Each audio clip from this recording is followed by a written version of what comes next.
open our second session of the Academy. So welcome, welcome. I did just check the EPIC system to see the progress everyone has made in their DISC report. So it looks like we had 21 of you complete the report already, which is wonderful. And for those of you who haven't yet done it, you can still complete it. I encourage you to get that insight. The report is wonderful. It's about 25 pages long and very insightful. The first time I was exposed to DISC was when I started at the Research Foundation for SUNY, and the HR process to welcome new employees included taking a DISC report. And it was like looking in a crystal ball of who I was, as a young professional. It gave me a lot of insight.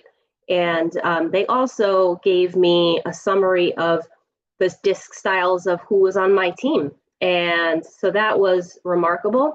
And from that time on, I was hooked on DISC and knew that I wanted to become certified in this instrument. And I've loved being able to use this with our leaders here at the SAIL Institute. So we're going to be referring to your DISC report. So please have that handy. You can save the PDF file and keep that for your own insights beyond this experience. But today we're going to give you an overview, and I want to really utilize our live time together. So I've got some activities for you to teach each other about your style, and hopefully you can start to figure out who you have on your team at your campus and your department. And so without further ado, I will share my slides. But before I begin, I see a question in the chat here. Aaron wants to know if we're going to go over the assignment that's due on the 30th, so just 4 days away.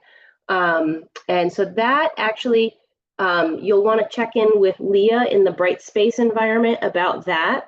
And any question that you have about it, I'm happy to relay to her. But you've got that space there where she's got dialogues going. Is there something specific, Aaron?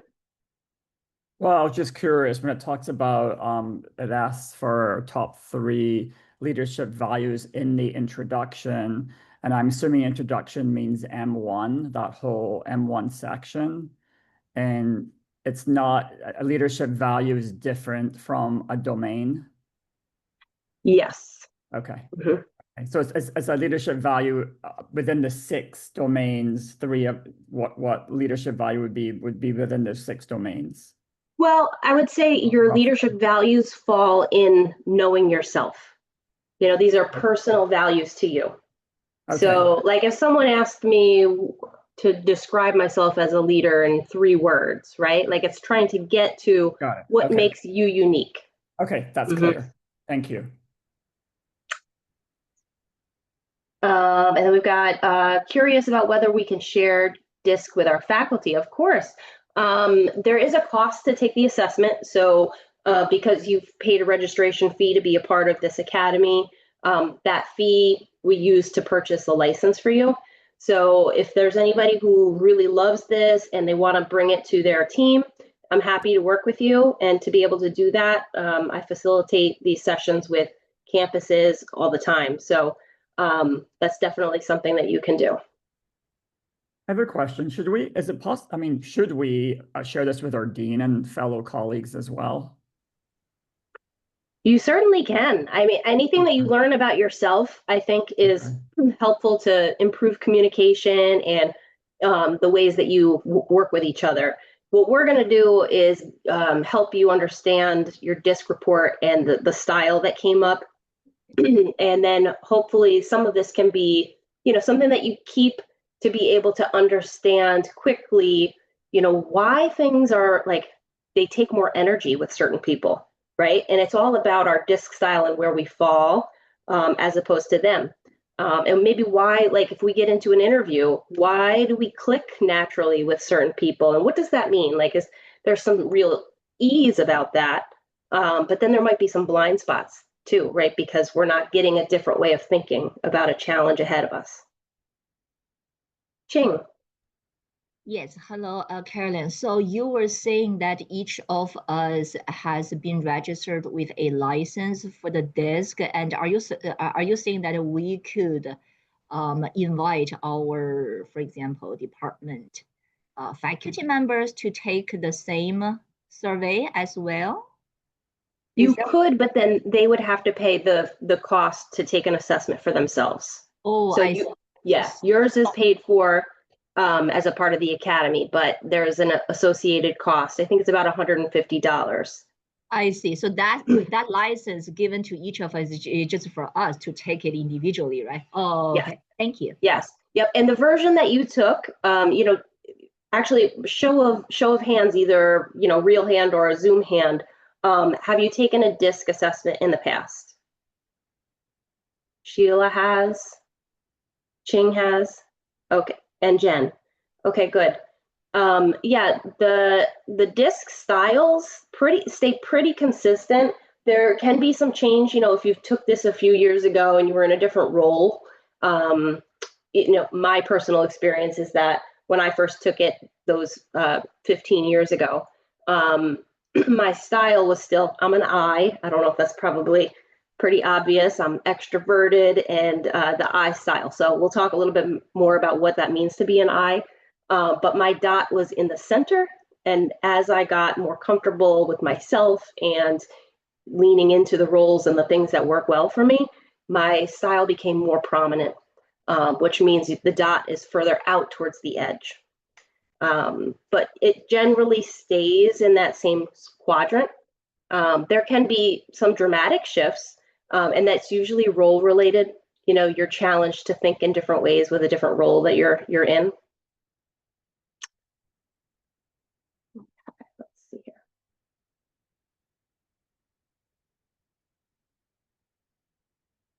I'm gonna optimize for video because I do have one short video in the beginning. Okay, can you see this full screen? Not full screen yet. No? I see the, yeah. Let me try again. Is that better?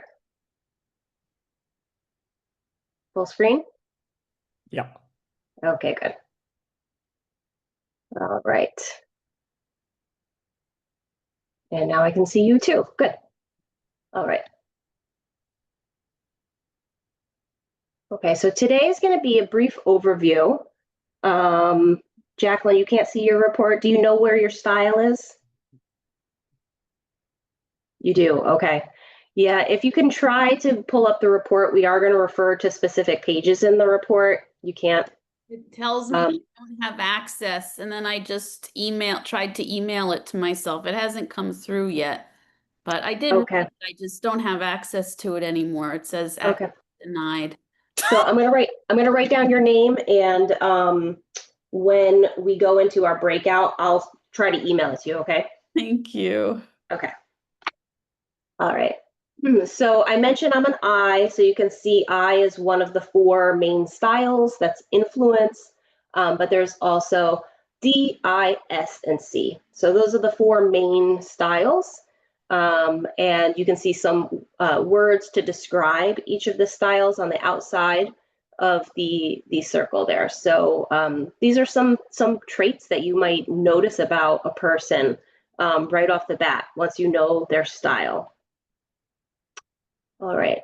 And I think this group likes to talk, and we're already sort of engaging in this way. So before we begin, I would love to have a few of you read these cornerstone principles. So do I have a volunteer to read the first cornerstone principle?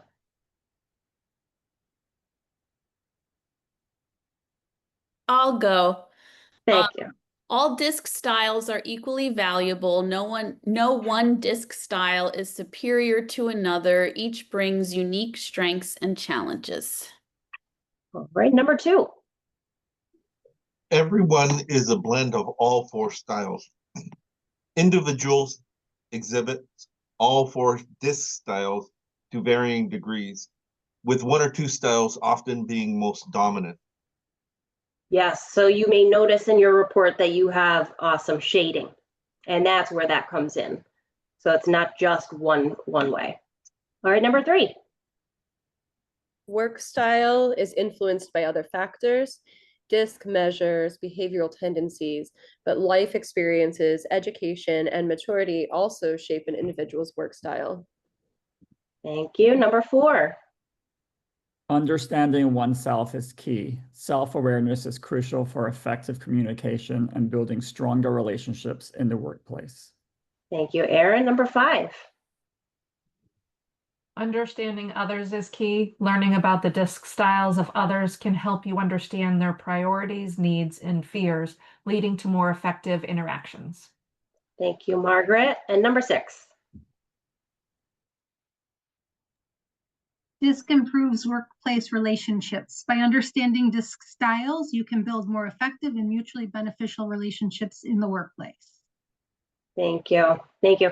My biggest takeaway from the Cornerstone Principles is that I don't want leaders to think because they have a certain style, they're either not able to be a leader, or they're going to be a leader that is, challenged because of their style. So we all have value. We all just need this insight into how we naturally behave to help understand ourselves, and then also to understand the styles and motivations of others so that we can interact better in the workplace. Okay, this is a neutral language. No one's right or wrong because of their style. No one's better than someone else. You can all have the capacity to serve as a leader, and there are strengths for each of these. There are also shadow sides to each of these, right? So if we're all if as an I, I'm too outspoken, that could be a downfall, and I just need to be aware of that. Every style overextended has limitations, and we can frustrate others, especially people who are on the polar opposite side of that circle. Their style, we rub against each other, and it doesn't mean that we can't get along. When I first got certified in this, I had to have a test subject, and I gave it to my husband, and we knew we were opposites, but the report, we had our dots completely opposite on that circle.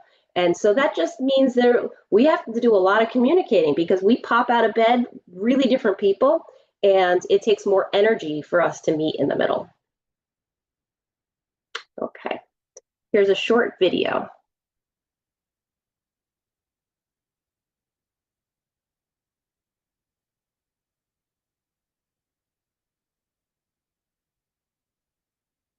What if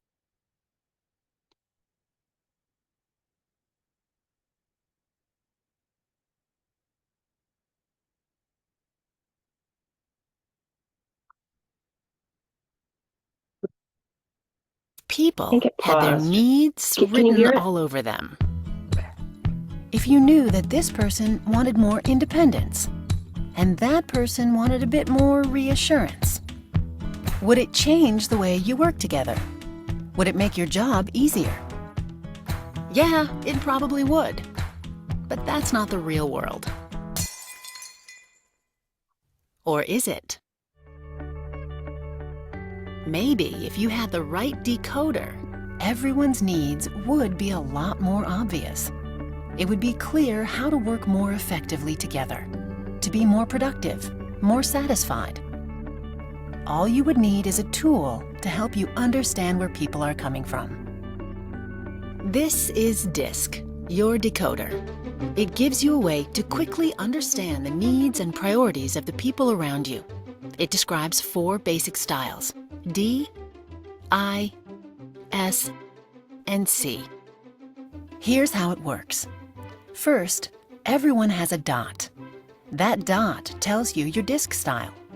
For instance, if you have a D, or dominant style, you probably drive toward results, insist on immediate action, and challenge the status quo. Most likely, other people with the D style share your priorities, even though you might butt heads from time to time. Different styles may find this same D approach to be blunt, intimidating,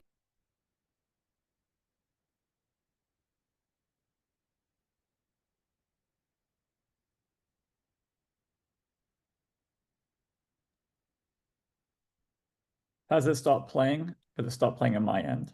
Oh, Or Okay. insensitive. I'm not allowed to type while it's going. If you There have we an go. I Sorry. or influence style, you probably approach work with enthusiasm, enjoy collaboration, and take quick action.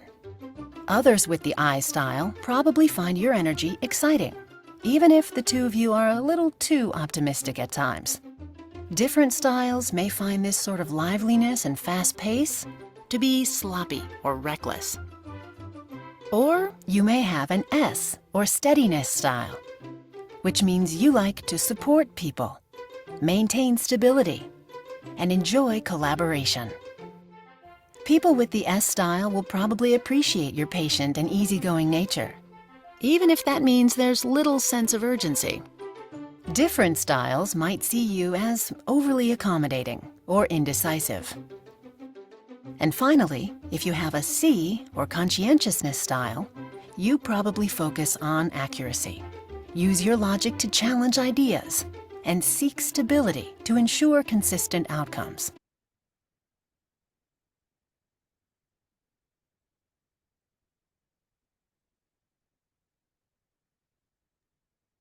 It stopped again on my end. I can't even click while okay. Others with the C style Sorry, will I was like that responding you to a direct prioritize message. getting things right, even if the two of you can get bogged down in analysis. But for people with different styles, this cautious pace may feel dry, sapping their natural energy. Now, in the real world, it's not always that simple.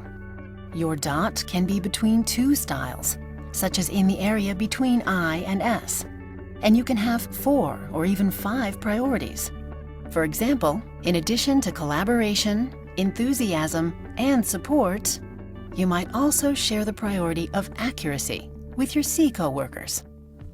The point is, even though you need to recognize your own DISC style, you also need to know where the people you work with are coming from. Whether you're simply connecting with others, solving problems, or working through conflict, you'll have to stretch from time to time. And using DISC as a guide, you'll have a better sense of when and why that sort of adapting is so crucial to not only your success, but the success of everyone in your workplace.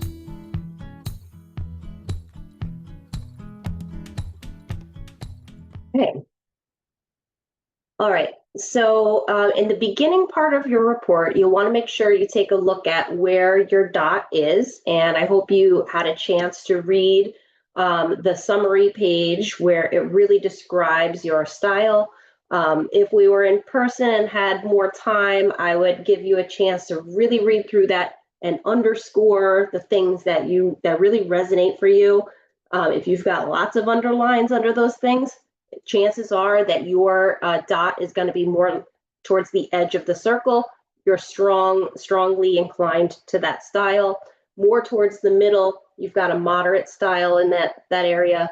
And then for those that are in the center, you have a slight inclination towards this. But I actually see, I had a former boss who had a dot really towards the center. And he was sort of a chameleon. He knew all about leadership. He was the director of this institute, and he could very comfortably respond to situations that leadership called for different behaviors. And so like I said, there are no right or wrong or better or worse ways to show up in this DISC style. It's all about awareness.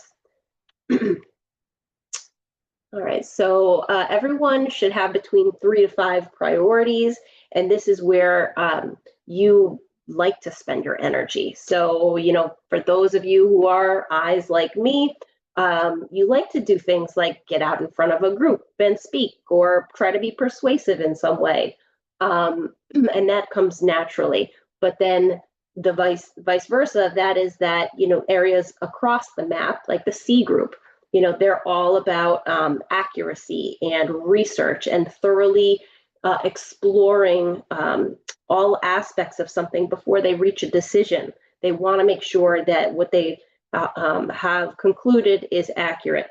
And so that's, the opposite side. It takes me as an I more energy to do that detailed work. But, you know, the detailed person, the C style, it takes them more energy to do something like get in front of a group and teach DISC, right? So, you know, there's strengths and weaknesses, and it's just about awareness and where you know you're going to have to spend your energy to do something that the role calls for. Okay, so what does it measure? So our D folks, you know, this is how you respond to problems. You know, that is your primary motivator in your style. And for the, let's see, I gotta click back in here. For those in the quadrant with the I, the influencers, your behaviors measure how you view people and those relationships. That's really what drives me, is all about, you know, team dynamics, relationships with my colleagues or campuses, and that is what is most important to me. It's my motivator. For those of you with an S as your primary style, steadiness, this is about the pace, and you prefer to work at a more moderate, you know, steady pace. And for those of you in the C quadrant, the conscientious folks, this is about how you respond to the policies and the procedures, the rules that are set in place. Okay, so what is it and what is it not? These are things that are observable behaviors, emotions, your tone of voice, your body language, and your pace. And I'm actually going to try to put in the Brightspace environment a Kahoot that I set up to help you to be able to apply the DISC people reading skills. You know, I've got some fun celebrities in there, people that you should know. And once you learn these DISC styles, be able to say, quickly at a glance, like, yep, that's their style. All right, what is it not? We're not measuring someone's intelligence, their values, their skills in education, training, or their personality, right? This is a workplace style. The version of the report that you got is the DISC Work of Leaders. So this is an enhanced version. You know, if you want to use this with your chairs and not have that enhanced leadership section of the report, that's also an option. I like to give you the leadership insights because of your role as a chair. And we're going to spend some time thinking about how your DISC style impacts leadership. Okay. So the people who have a style that's on the top half of the circle, you can start to see their style come out in how fast they work, right? Are they, you know, reaching decisions quickly? Are they, you know, they want to move towards action? And are they extroverted? And people who have a style that's on the bottom, it will be the opposite. So a little bit more introverted, and move at, you know, a slower pace. People who have a style that's on the right-hand side of the map, those I's and S's, you can see them in like their warmth and their people orientation.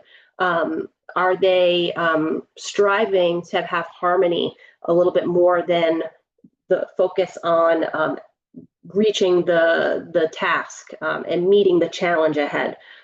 Where on the left side of the map, people with the D and the C style, you know, we have a lot of them in higher ed.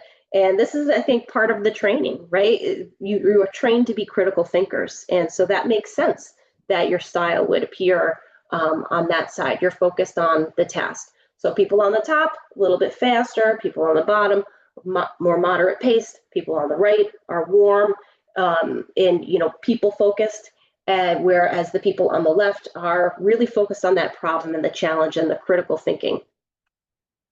Doesn't mean that you don't have some of this in your style. Okay, so I want to get into our first breakout activity. And because you have looked at this report, you know where your style is. I'm going to ask you to make an executive decision for yourself about which of the 4 rooms you would like to go in. So decide, I know some people have a style that's a blend of 2. So like you could be a DI, right? A blend of the D and the I. But make a decision about which of those styles you can relate to a little bit better, the D or the I. And so pick which one, D, I, S, or C. So I'm going to have 4 breakout rooms, and I'm going to give you 15 minutes in this breakout room.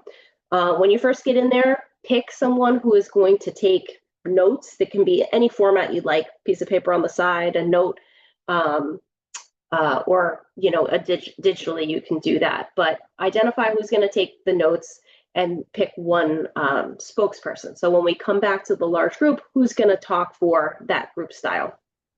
And here are the questions.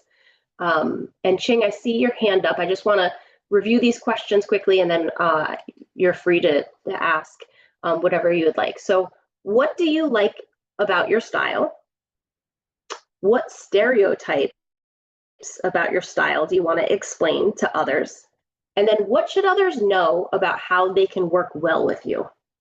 Right, so those are the 3 questions. If you have a phone and you want to take a picture of those questions, you can do that. But that's really it. So what do you like about it? What are the stereotypes?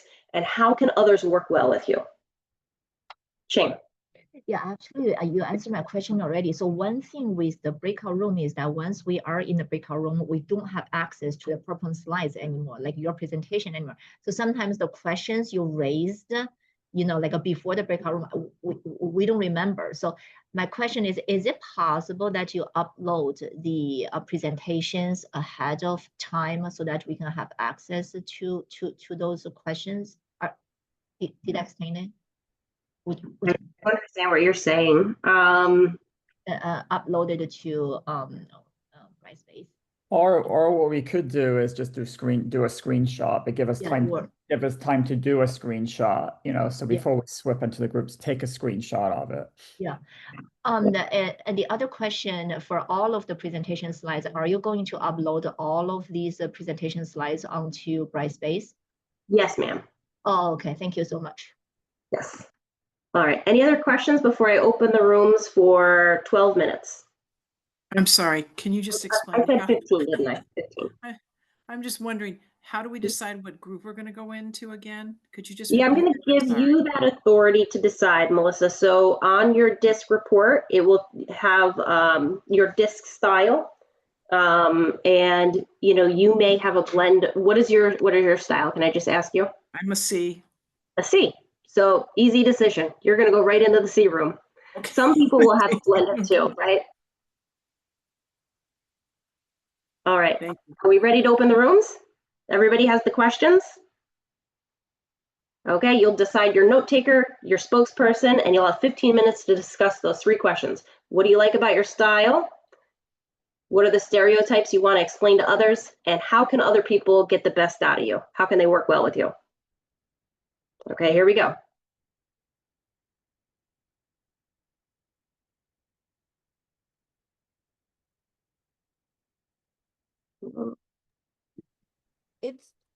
Yeah, I see it. I see I've got an issue here. Okay. I'm going to close the rooms. It tried to put everybody in a room equally. Sorry. They're going to get, sorry about that. I should have had Allie here today. I thought I did it right. Let me start over. Hopefully they'll come back, those that haven't aborted. I can't change it until they come back.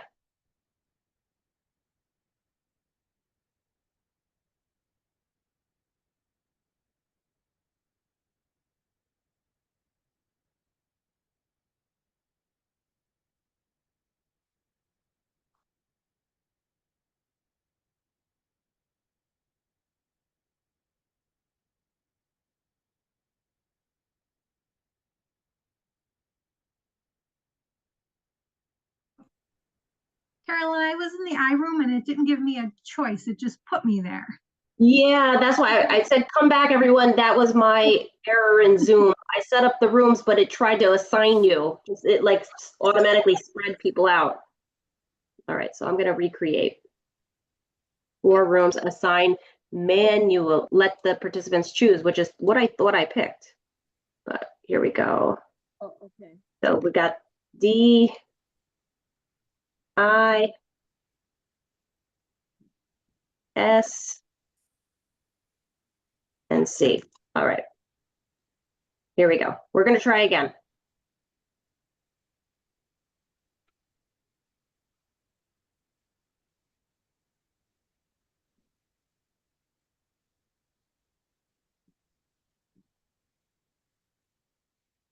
It's not popping up. Yeah, at the bottom. At the bottom, there should be a breakout room button. Ah, Under more, the three I dots. see it. Okay, and I can always manually push somebody in a room if they're really struggling here.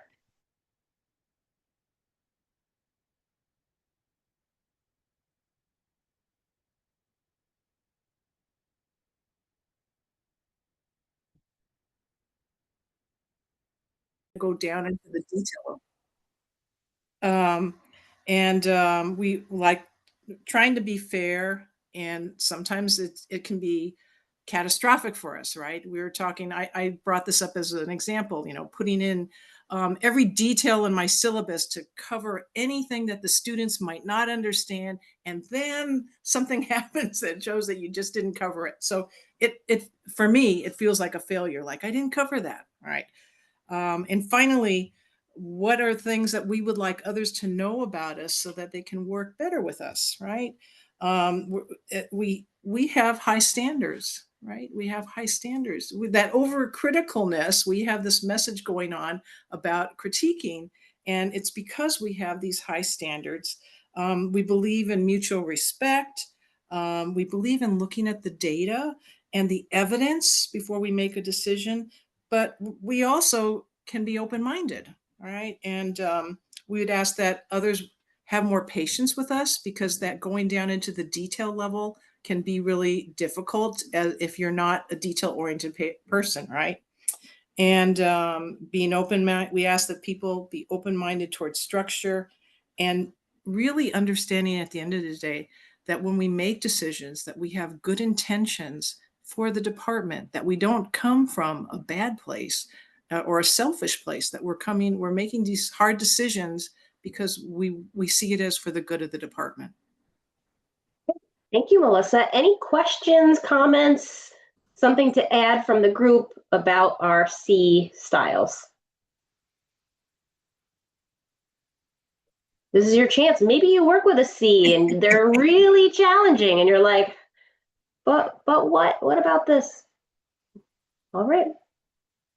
All right, let's move on to the S's. I know the S's were probably more likely to want everybody else to be heard first, right? Here I am bucking the system. It's a stereotype. Ah. So steadiness, what we like about our type, and I used to, 20 years ago, I was a C, but now I'm an S, and we like that we are easy to approach. We put people at ease. We genuinely like people. They find us transparent. We like inclusiveness. We feel a group makes good or bad ideas good and good ideas better. So we like to involve others. Stereotypes we wanted to explain. We aren't indecisive. We feel the need to make good decisions, and it's not indecision, it's being more strategic. We want to ensure that we're putting the work in up front so that we include others. It helps in change management. We get buy-in so that down the road, we're not doing rework, we're moving forward with a well thought out, well planned idea. We don't avoid change. Again, we're more strategic about change. We want to change for a purpose and for a reason. And then how can others work better with us? We show up, we stay at the table, we ask that people ask us our thoughts, because we are more reserved, we are more quiet. We're not going to be the first ones to speak, but ask us our opinions and ask us for our input, because we will give it to you. Excellent. Any questions, comments, more from our S group to add? No? Okay. Thank you, Sheila. Thank you, S's. How about the D group? Okay. So the D group, the things that we liked about our style are that we help to move things forward. We create transparency. We are action oriented toward goals and outcomes, and we are focused and efficient. The stereotypes about our style that we didn't like or that we want to explain is that the term aggressive is applied here, and that's not really necessarily true. We're not necessarily aggressive. We just want to get things done. Words like bossy, domineering, pushy. Again, we feel like we want to get things done and we want to listen to everyone, listen to everyone's needs, but we also want to move things along. There was an idea that we could be impulsive because of a lack of deliberation. So our decisiveness might seem impulsive especially to people who tend to have a slower, more deliberative style. And for women in particular, this one could be coded as bitchy, which we took issue with. So in terms of what others should know about working well with us, I thought it was an interesting conversation that what we need from others, that we can move things along, but we might need others to tell us to slow down and reflect. And we might need others to tell us what we're missing. So, literally saying in a meeting, like, what am I missing here? What haven't I heard? Who hasn't spoken up? To really kind of force us to consider all the little things that maybe we glossed over in an effort to move things along. And also letting us know if action is not needed. So I think we tend to, hear about a problem and the way that we want to be helpful, or the way that we cope with that problem is to want to create solutions. But sometimes people just want to talk about a problem and they're not necessarily looking for a solution in that moment. And so really letting us know if action isn't what is needed at this time. Good, helpful guidance to work with our Ds. I know, oftentimes like people can find the D boss challenging, right? Because they're so action oriented. But this is helpful to hear. Any comments, questions from the audience or other Ds? Hi. How about our I group? That was us. So there were 3 of us in the I group, and we were all on slightly different places. One at one side, one at the other, and then I was right in the middle. The thing about I's is that we like a lot of energetic settings, tend to move a little faster, and we also really are optimist in a lot of situations. Part of that is, or I think it's something that we all said, is that we really value collaboration on teams. So the things that we really like about being I, we spoke about collaboration. Part of that, one of the things that tends to work well is when there are situations of conflict, we can use that to smooth things over a bit by working with different people and really bringing people together.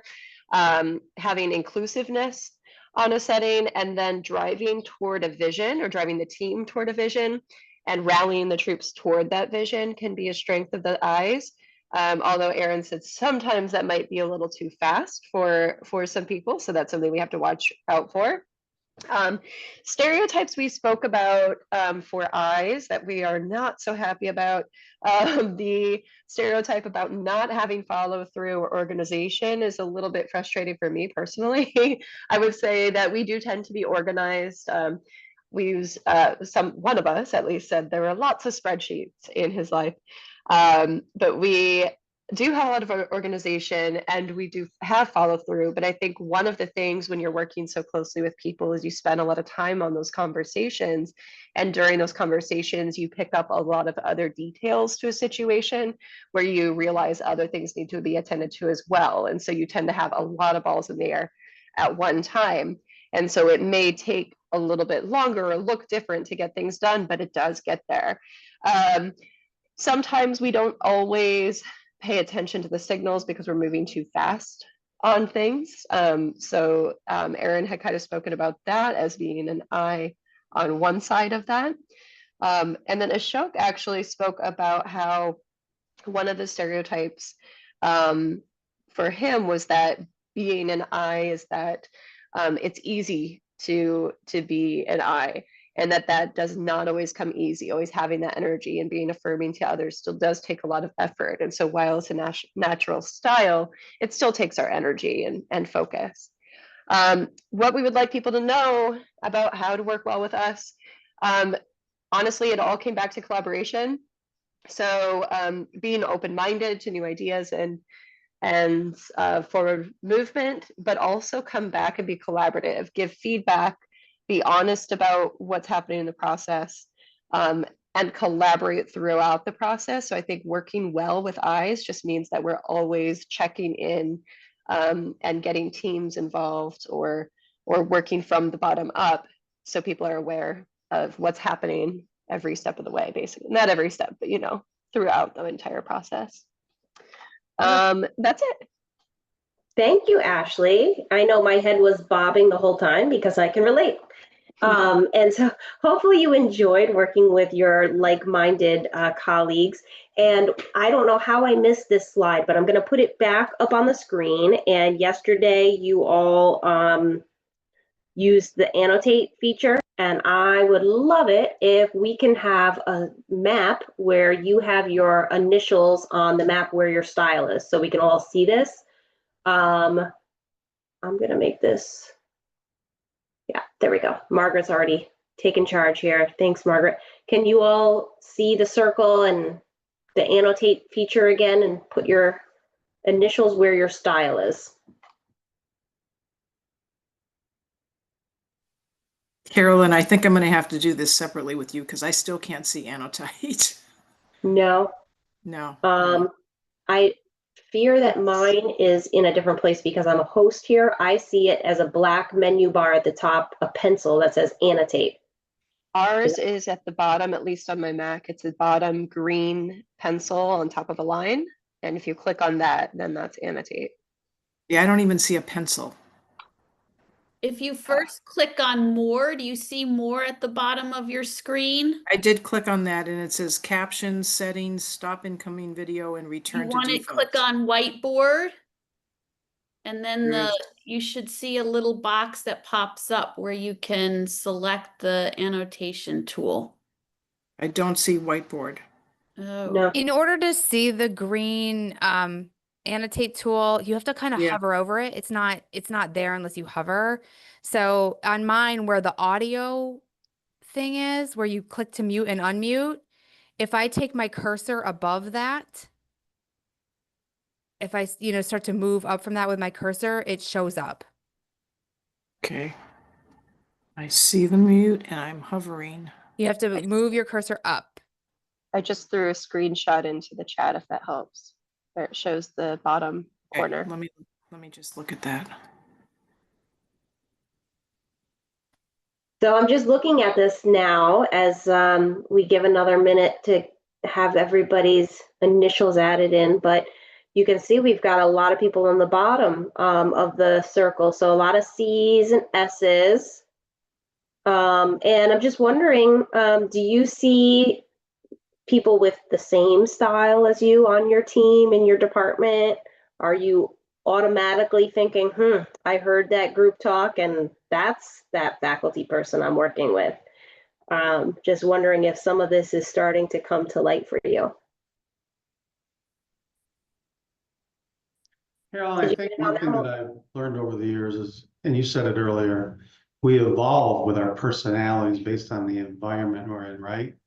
So years ago, I did Myers-Briggs assessments, True Colors, and what I find is I constantly move. So if in some environments, I'm more of a CS. In other environments, I tend to be more of maybe a CD, just because you have no choice, right? You've got to adapt. So the reason why I bring that up is I find it interesting how the majority of us are closer to the bottom of that circle. And is it because of the roles we've played over the years, whereas others who've played maybe more leadership roles or more have more demands on them in different ways because of time constraints, they're in higher up in that circle. So I just find that interesting. Thank you. Anyone else want to share before I move on to our next breakout? We've got about a half hour left of our time together talking about DISC, and I've got a lot of slides in here. I'm not going to go through all of it because you can look at these. I've already posted them in Blackboard or in Brightspace. So you can review the other styles if you want to get a little bit more insight into the other styles. Anything else?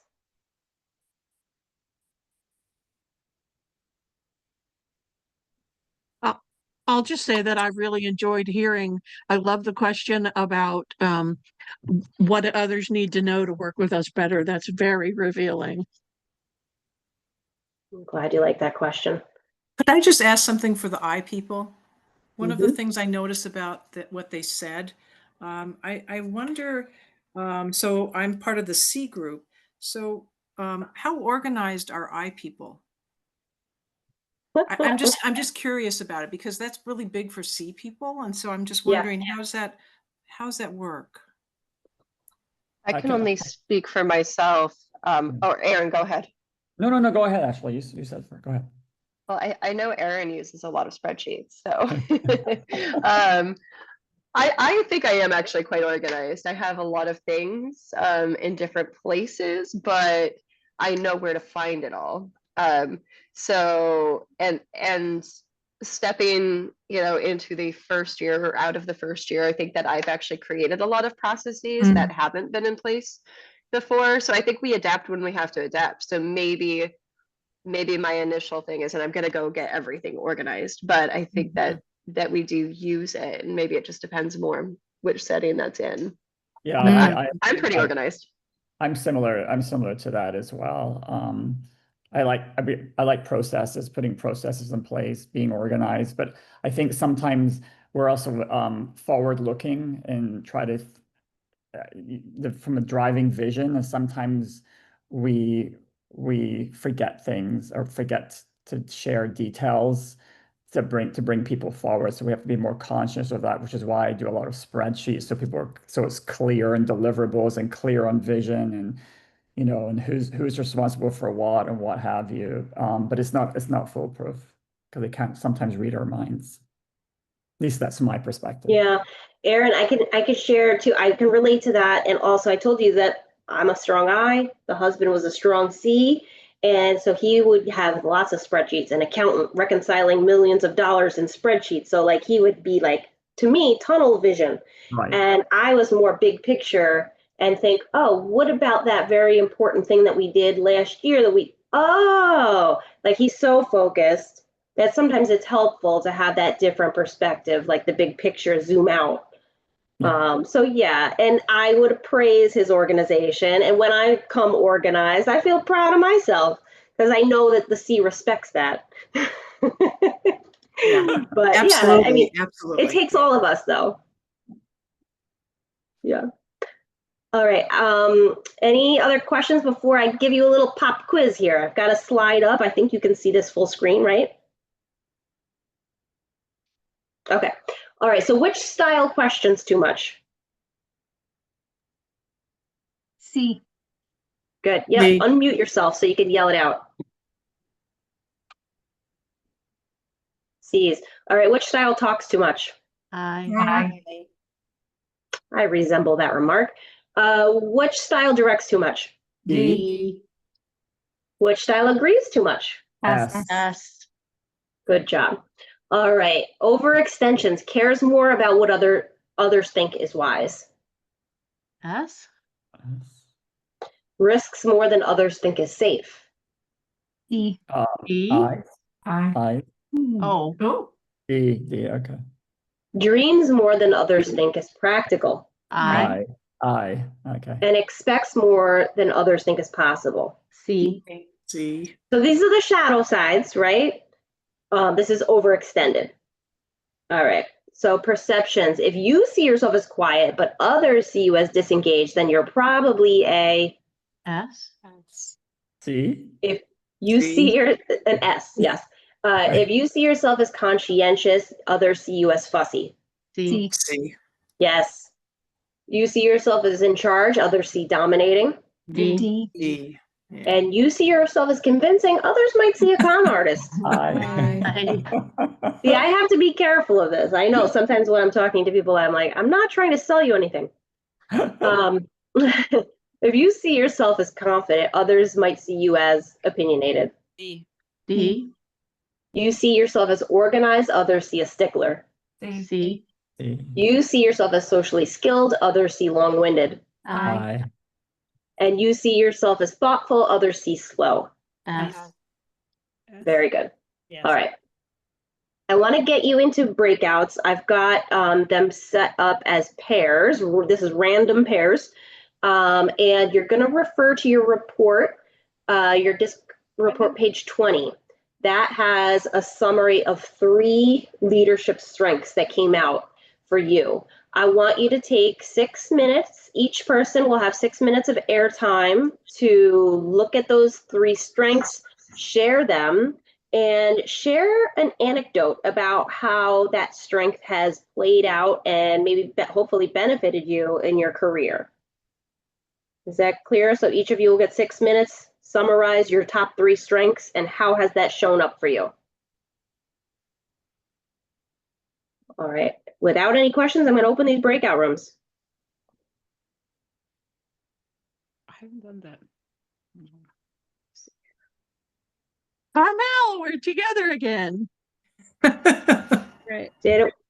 No, we're not. You just spoke. Well, You I haven't- don't know why I had it set up. Not doing anything for me. I'm clicking breakout. This is very weird. I've never had this happen.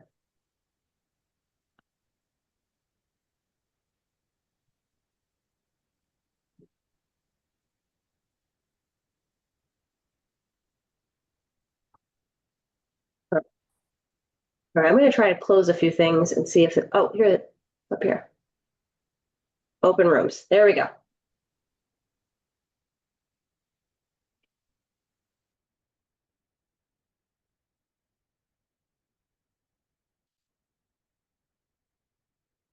You're automatically putting us in the rooms, right? Yeah, it assigned 2 people to each room, and I think I have to create 1 more room. I think we had a couple of people join since I created this earlier. So mine is just giving me an option to pick any room.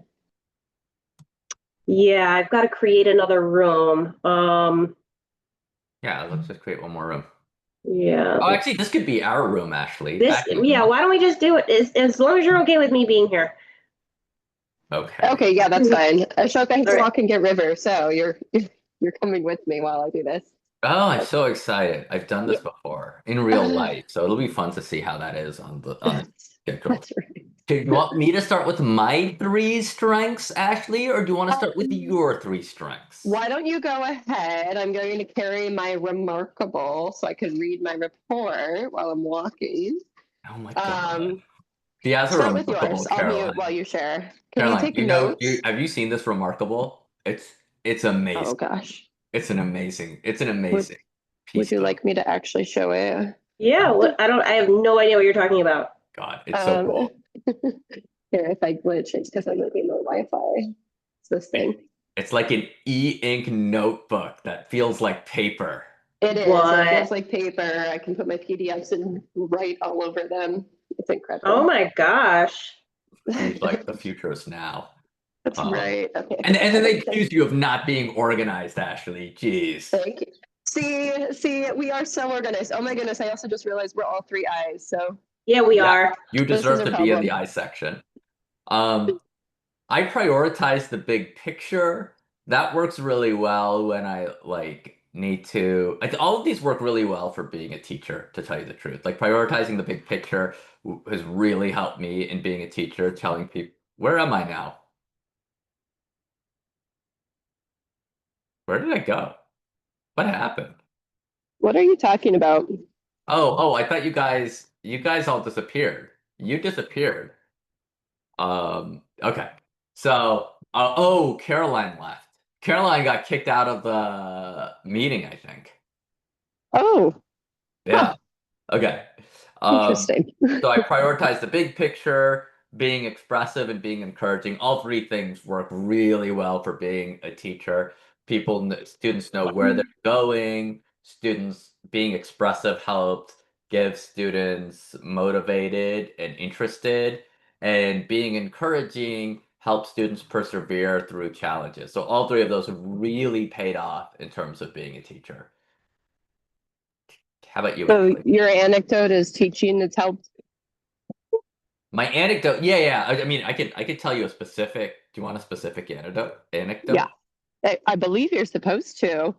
Yeah, so one time I was in a classroom. No, Ashley, come Oh on. my God. Give me a break. It's you've seen me teach. It's prioritizing the big picture, being expressive, being encouraging, all these things. I mean, I can tell you how they help.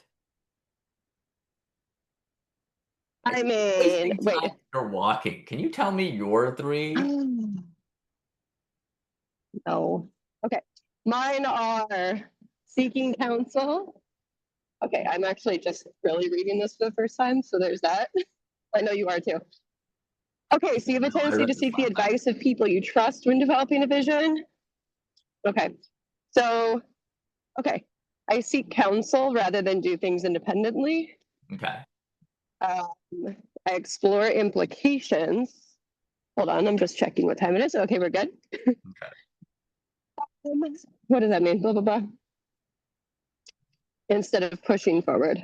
Oh, trying to figure out what we're going to damage by doing something. And then being driven. Probably create a fast-paced culture where people put pressure to perform. Yeah. Okay. Okay. What's your My anecdote? Are we trying to say like a time this has worked well for us in leadership? Because like, yeah. Please don't get hit by a car. I cannot stress this enough. I would love to. Don't get your eye scratched out by one of the trees either. I don't think I am.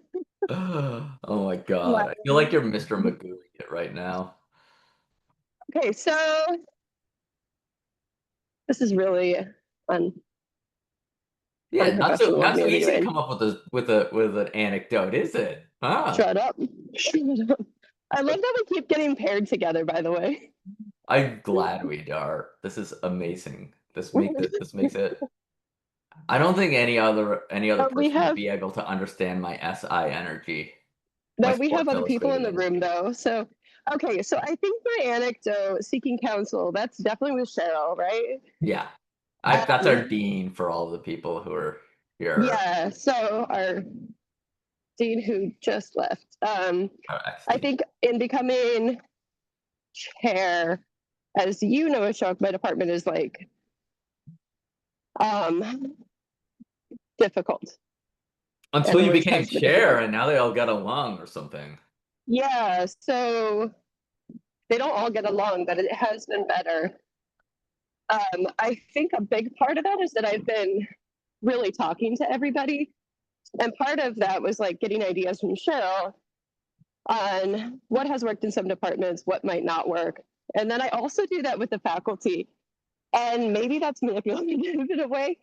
But I mean, in a way, it is, because I'm going to set this down so I can breathe. Okay, so I think the only manipulation is if you like use deception. I think if you're like straightforward about it and people are like, "Oh, that makes sense." Well, If you have like a logical like I'll go to every single individual to, like, there might be something and there's only 1 or 2 ways to do it, but I will still go to every person and talk to them about their ideas, and then try to bridge all those ideas to like one of those 2 ways that we have to do it, right? Why does that manipulate? That actually just feels like you're giving everyone a voice and then trying to like find a way to like triangulate the best course forward.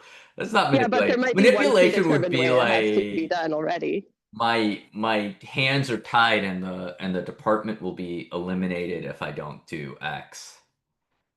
Okay, yeah, no, that would be terrible. And then that's not actually going to happen, right? Like you're just lying about it and you're forcing people, you're manipulating them into like following you. Yeah. You manipulate me, but you don't manipulate the I feel like, yeah, you're very manipulative around me. What? I'm just joking. I'm kidding. I know. I'm not allowed to joke with other people in the room. No one's listening, by the way, so we're good. Even though this Not, is on because the people don't transcript. know the dynamic. Since we're in the main room, this is all on the transcript. That's right. People can look at this later. Maybe we were supposed to go into regret. I don't know. I don't know. Yeah, so I kind of think that was it. That's my Oh, I am anecdote here. about my- I am here if you had a question. Sounded like you had a question for me. Oh, did we? No, I was just Oh. like, maybe we were supposed to go into a different breakout room because I know we just kind of stayed here and did this. We're like, hey. No, we were supposed to be put into a breakout Yeah. room, but the thing didn't automatically put us in because more people joined later. Yeah, yeah. And this is another one of my facilitators that has hopped on. This is Jack. Hi, Jack. So we're in the middle of a breakout activity, but we're got like 4 more minutes left. So and I was relating to a lot of what these folks said because we've got the same disc style. Yeah, which is, and then Ashok and I are at the same university, so we know some of the back. Oh, I was wondering, like, how do they? Now this makes more sense that you were sort of relating a little bit more than I thought. Like, people had just met. Okay. We've worked together for a decade now, actually. We vibe really well. Like, we vibed really well yesterday, and today it's just gone to another level. Oh, stop. Hey, Caroline. Since we're done, can we ask you a question? Absolutely. Okay. What was the best experience of this workshop? And then you have to tell us what was the disaster experience that you rarely share with anyone, but are you talking about yesterday or no, in like Tuesday? All time. Anytime? Yes. Anytime. My best training experience and my most disastrous? Yes. And you can start with your disastrous one first if you don't think you're gonna have enough time to get. Have I had it? You do not have to answer that. I mean, this is a disaster story, but it's not my disaster story. Is that okay? Even better. Okay. So one of my earlier jobs, and Jack, you know me, but I don't think I've shared this one with you. I worked for a diversity consulting firm, and they had really cool clients, like, awesome clients. All like I got to really like business travel before I was married and had kids, and I could do that kind of thing. And it realized quickly it's not that glamorous. So, out there doing diversity trainings, and these 2 women, one was the vice president and another was like just, growing in her career. They're like people I really looked up to. They're in the front of the classroom, and they had like these back-to-back, just like random, like terrible situations happen. And it was like one had a skirt on. She bent down, and then her high heel, like she stepped on the back of her skirt, stood up, and her skirt was just down. And like I think the other one had like a wrap dress or something, and it like came up, and I was like, oh my heavens, like these poor women. Wait, this was like, in one training? It was literally the same hour. Oh, that's terrible. I know. So I'm glad it wasn't my experience. But I mean, last year we did have the power go out at our retreat, and it was the first day, we were within an hour of getting everybody there for a week-long experience in the middle of like this wilderness setting. And we had this terrible thunder and lightning rainstorm, and the power went out. And people are just like, they don't even know each other yet, and like they don't know us and what's ahead, and like no power. But we still carried on. We were like, you know what, trainers always have a plan B and a plan C. We're gonna do this. We're good.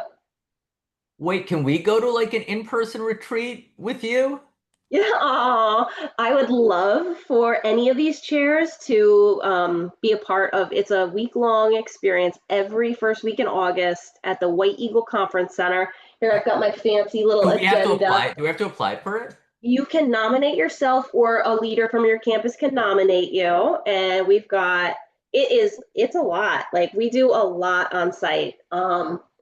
Jack, have you been a part of the summer program? Not yet. No? No. Oh, let me close these breakout rooms. We're in the main room, so everybody will be joining us soon. Ashley, do you want to do it with me?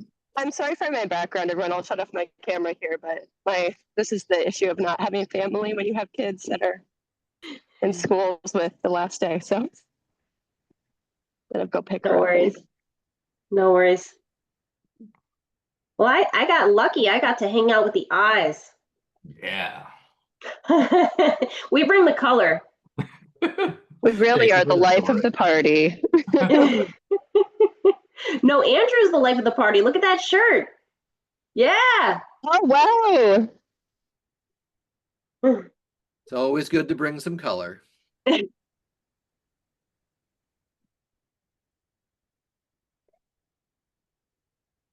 All right, so everyone else will be forced out of their room in 10 seconds.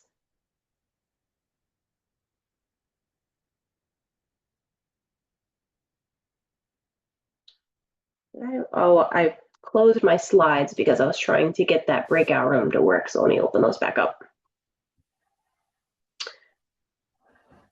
All right, I think we have everyone back, and we will definitely share all the slides. I know I skipped through the summary of the styles, but we had such good feedback from the breakouts that you covered it. You taught us what it really is to be part of those styles and how we can get the best out of our colleagues that are of those other styles than us.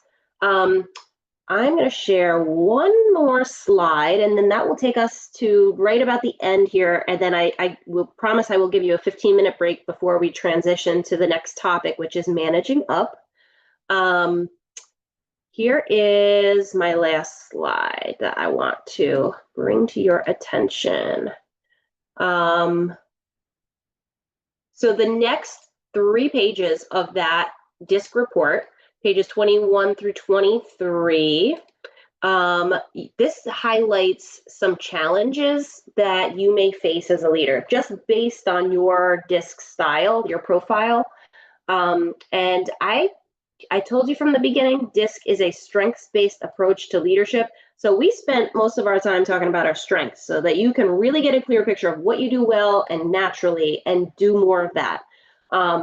You do want awareness of what your challenge areas are, the things that will take you more energy to do. And so those are the 3 pages that have that outline for you. And the report does a good job of giving you some suggestions. What I would like you to do on your own time is to select one of those 3 challenges and commit to a goal. You know, what is an outcome that you would hope to achieve as a chair by focusing on that area? What are the steps you will take to improve? Think about the time frame. Is it over the semester? Is it longer term? Who could be a resource to you? Is it somebody that you met here in this academy already? Is it a dean or someone at your campus that you work well with that does this well naturally? But think about what it is that you would like to focus on and start small. Just pick one and be deliberate about what you are writing down. There is a space in that participant workbook. If you want, I can look up the page number and put it in the chat of what page it is. But all the activities that you already did, what you did in your breakout room just now, and this challenge. But I want to challenge you to do this on your own. Find one of those challenge areas and commit to it. So I've got more here, but I am going to take this 4 minutes that we have together and see what's on your mind. Anything from the paired exercise that you're really, if you don't share it, it's just going to be burning you? Ooh, pick me. Ooh. Douglas, you weren't in the I group. Where were you? It doesn't matter. I go where I gotta go. I snuck into the D group is what Yeah, happened. I love the D group. It was good. The D group was great. I have a question. So we got all these styles, right? When we're managing people, there's styles and there's things people do that are honest and truthful, but then there's things that people do to manipulate. Mm-hmm. How does that tie? Maybe you don't have an answer, but how does that tie into the style? Like, you know, we call people like opportunists. They'll undermine other people to gain for their own needs, or they'll do things that isn't in the best interest of the group. How does that tie into a style, or does it not, or is that a total different topic? I don't know if it ties into a style. Manipulation has not been a topic that, you know, we've really covered in DISC training. Yeah. I think that when you go through crucial conversations, however, There is a chapter in there about trying to think about the mutual interest, you know, and being able to have a dialogue about, you know, the shared intention. Like, what is it that like we can both agree to? I know you want this, I want this, but like figuring out what's in it for both of us and being able to talk about it would be helpful with that. All right, thank you. And I've got Jack here. So Jack, if you've got something you want to share from your many years, welcome to the group. Welcome to the Summer Academy. Jack is awesome. So he's lived and learned. I have a question. Is there going to be a segment on how to deal with difficult colleagues? Because that would be very helpful. And I'm seeing other people nodding. I have a request. Yeah. I'm asking for a friend.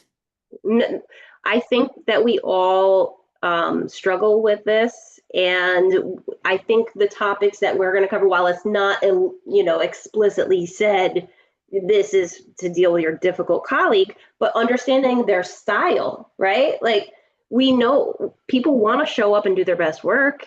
And so there are questions raised in the crucial conversations, like, why would a reasonable, rational human being do this, right?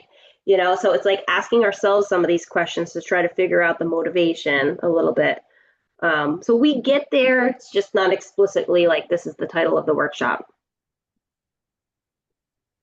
Ching.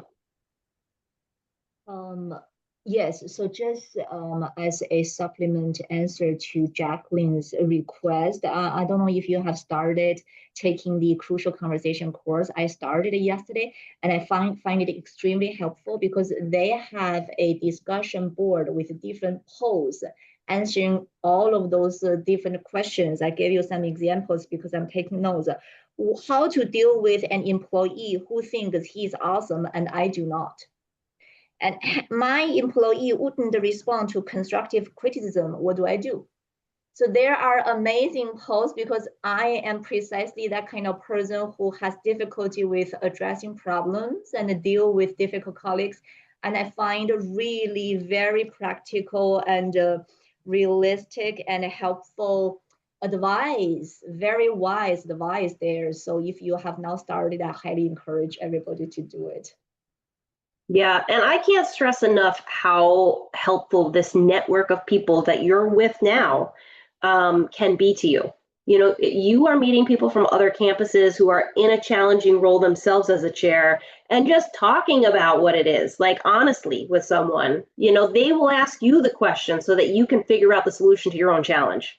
And we have a lot built into this course about reflection, and we want you to start to be adding that to your practice as a leader, like asking yourself those important questions, because we believe that you already are capable of figuring these things out or working through them, navigating the challenging waters and whatever comes up. And it's a matter of, you know, trusting yourself to be able to do it and giving yourself grace when it's hard, and finding the trusted colleagues that you can rely on. Carol. Yeah, and I would just, boy, my first 2 years as a chair were full of some nasty situations. And I would just, you know, having survived and come out the other side, I would just push you to think, push, yeah, I use that word. I can tell I'm got a D in me somewhere. But what makes them difficult? Are they in a difficult situation? Is it the way they talk? Is it the way they act? Do you think they don't like you? So I would just do some reflection on this person is, I've labeled them a difficult colleague. Why? Yeah. And yeah. Carol, that's sage advice.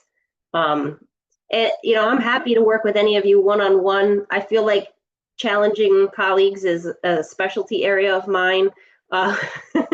So I kind of enjoy it, right? Like, so I roll up my sleeves and I just, I do my best, but I'm happy to help anybody that's looking to just connect.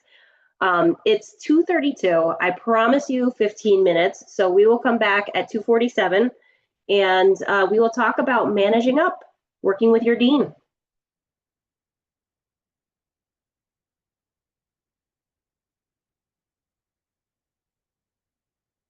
to start our recording and welcome the group back. I know we've got some people, trying to do some things away from the screen at the same time. And, they can go back to this recording, right? Like, we understand you're adult learners, you're doing the best you can to make life work.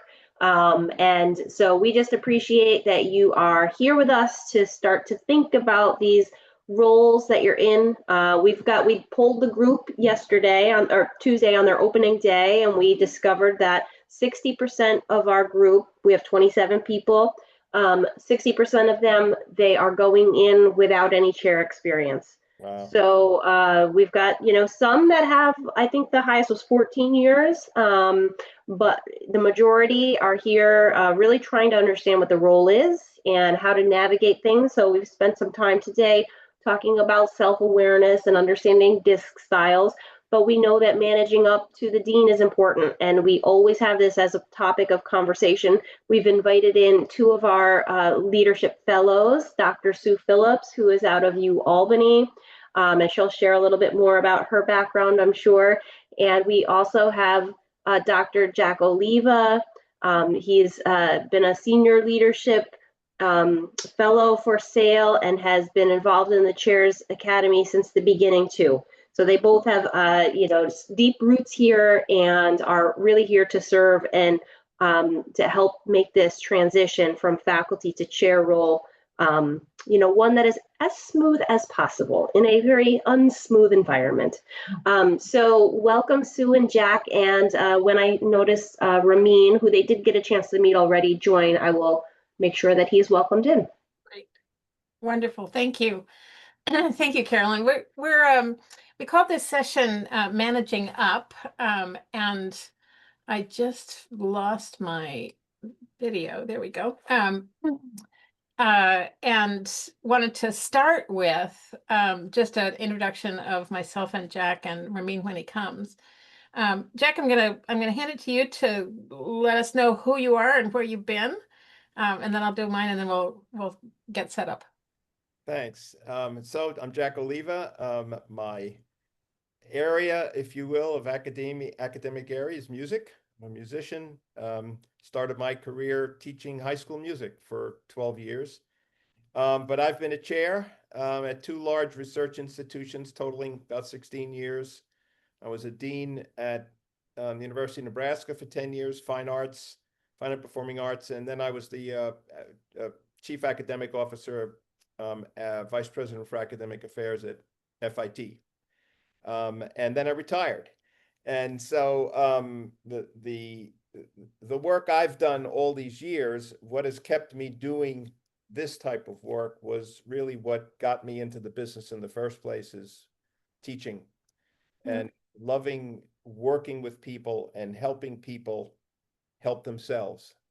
I try to maintain an active life as a musician. I now live in somewhat rural Pennsylvania, although I'm in New York City today. But I've always lived and worked around working musicians, even when I was in New York. And once we retired out in Pennsylvania, that got a little harder. But I maintain as much music as I can, and that keeps me busy. That's I guess enough. Great, thank you, Jack. And I'm Sue Phillips. I'm currently at the University at Albany.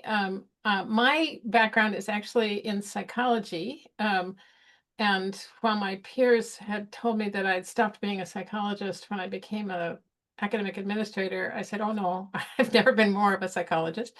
I've been gone through the tenure process, became a department chair, became a dean, became a provost, became a senior vice president at the University of Albany, and also at Brooklyn Downstate.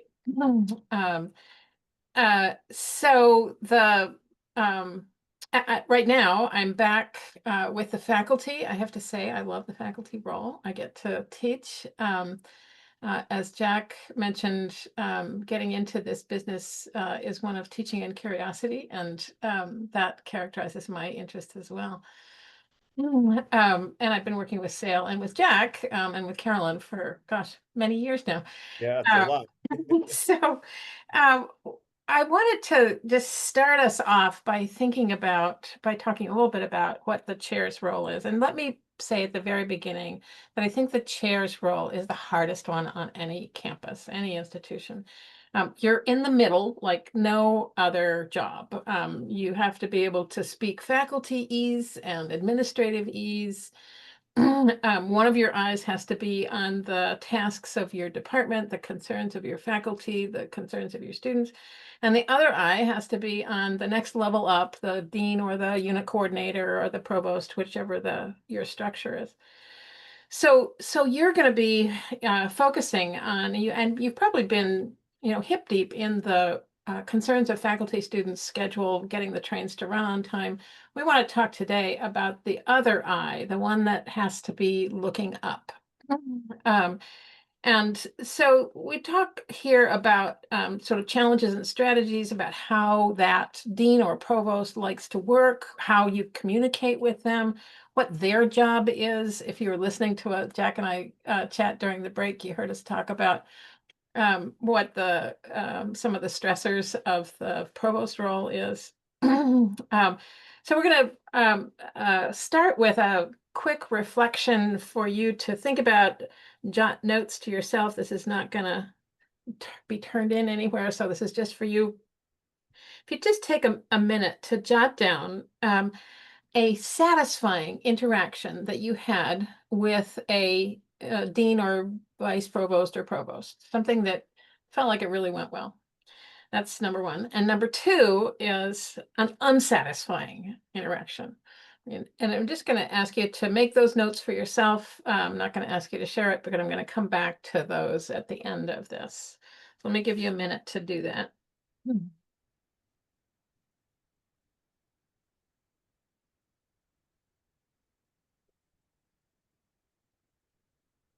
One satisfying and one unsatisfying.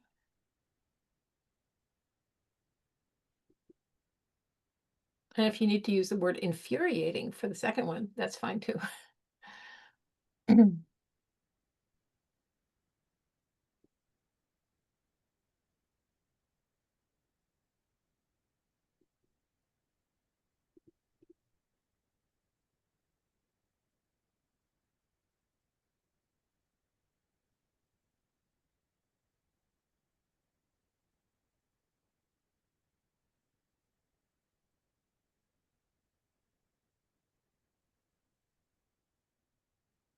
Okay, so you got your satisfying and unsatisfying.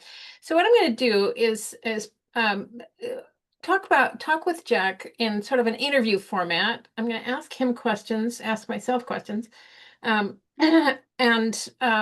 see how we respond. And this is sort of like being able to listen in on what deans and provosts talk about behind those closed doors.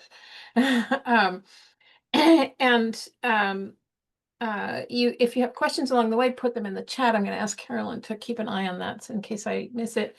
And I'm going to start out with a question for both of us about what chairs need to know about the dean's or provost's job. What do you need to know about their perspective? And Jack, I'm going to toss that to you to think about.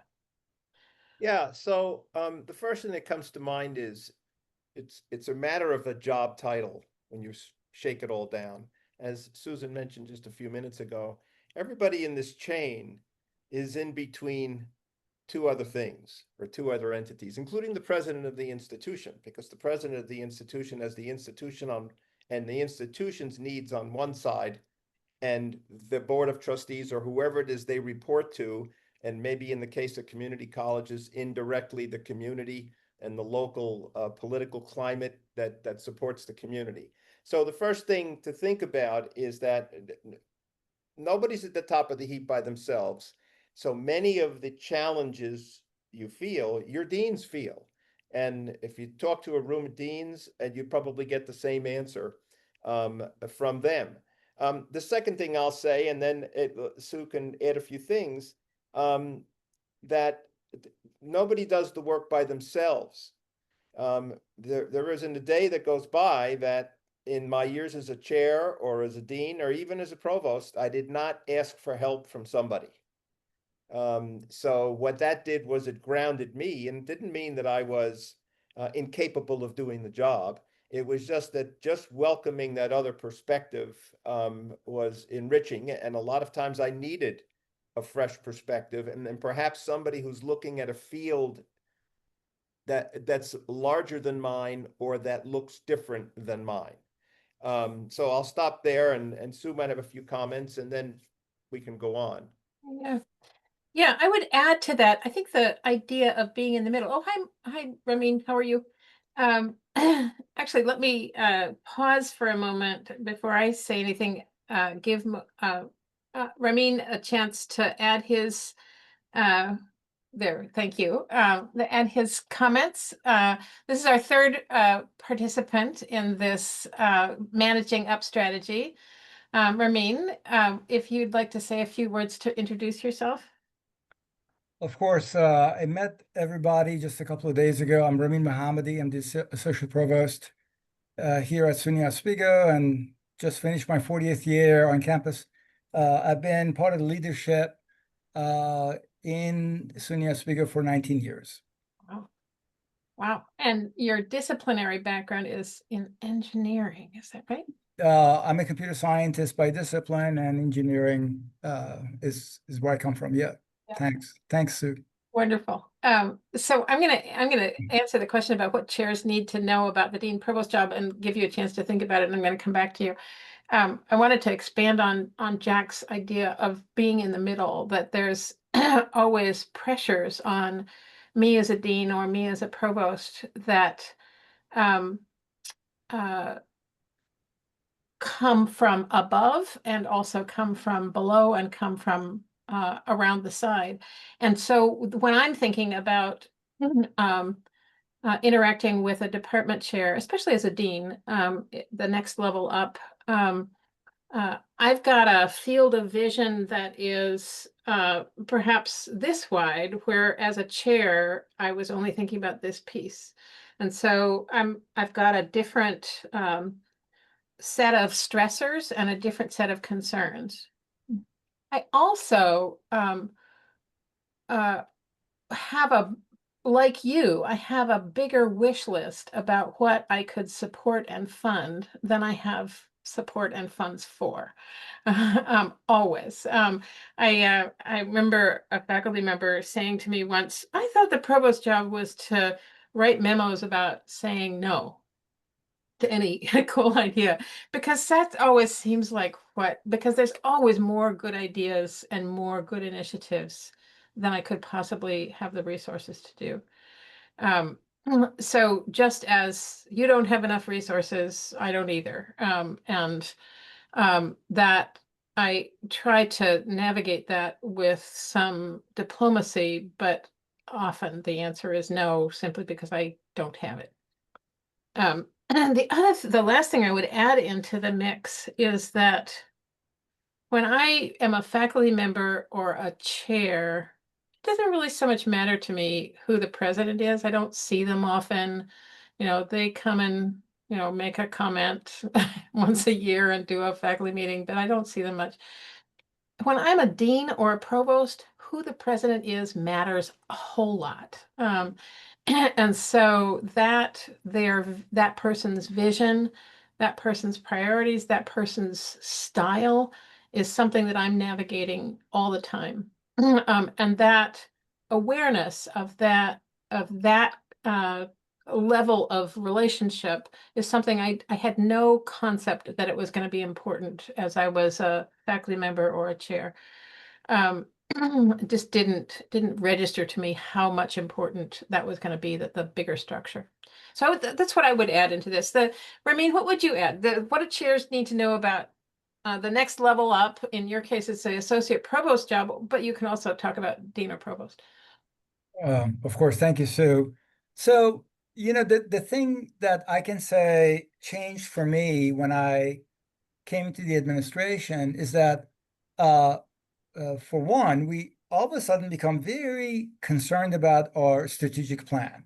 I mean, those were words that I heard as a department chair or before that as a faculty member, but they never really directly felt like they involved me.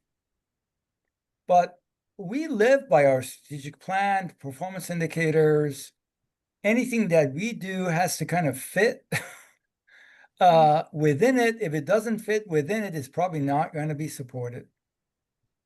So I'm saying this to you is that you got to put your dean's lens on a request you have in trying to understand, well, why would they say yes to this? Well, I think it's worth your time to pay attention to what the strategies are that your campus is deploying. What are they trying to accomplish? And, in your perspective, it may very well be, well, I need person A to come in and teach course X. That's obvious. I need that.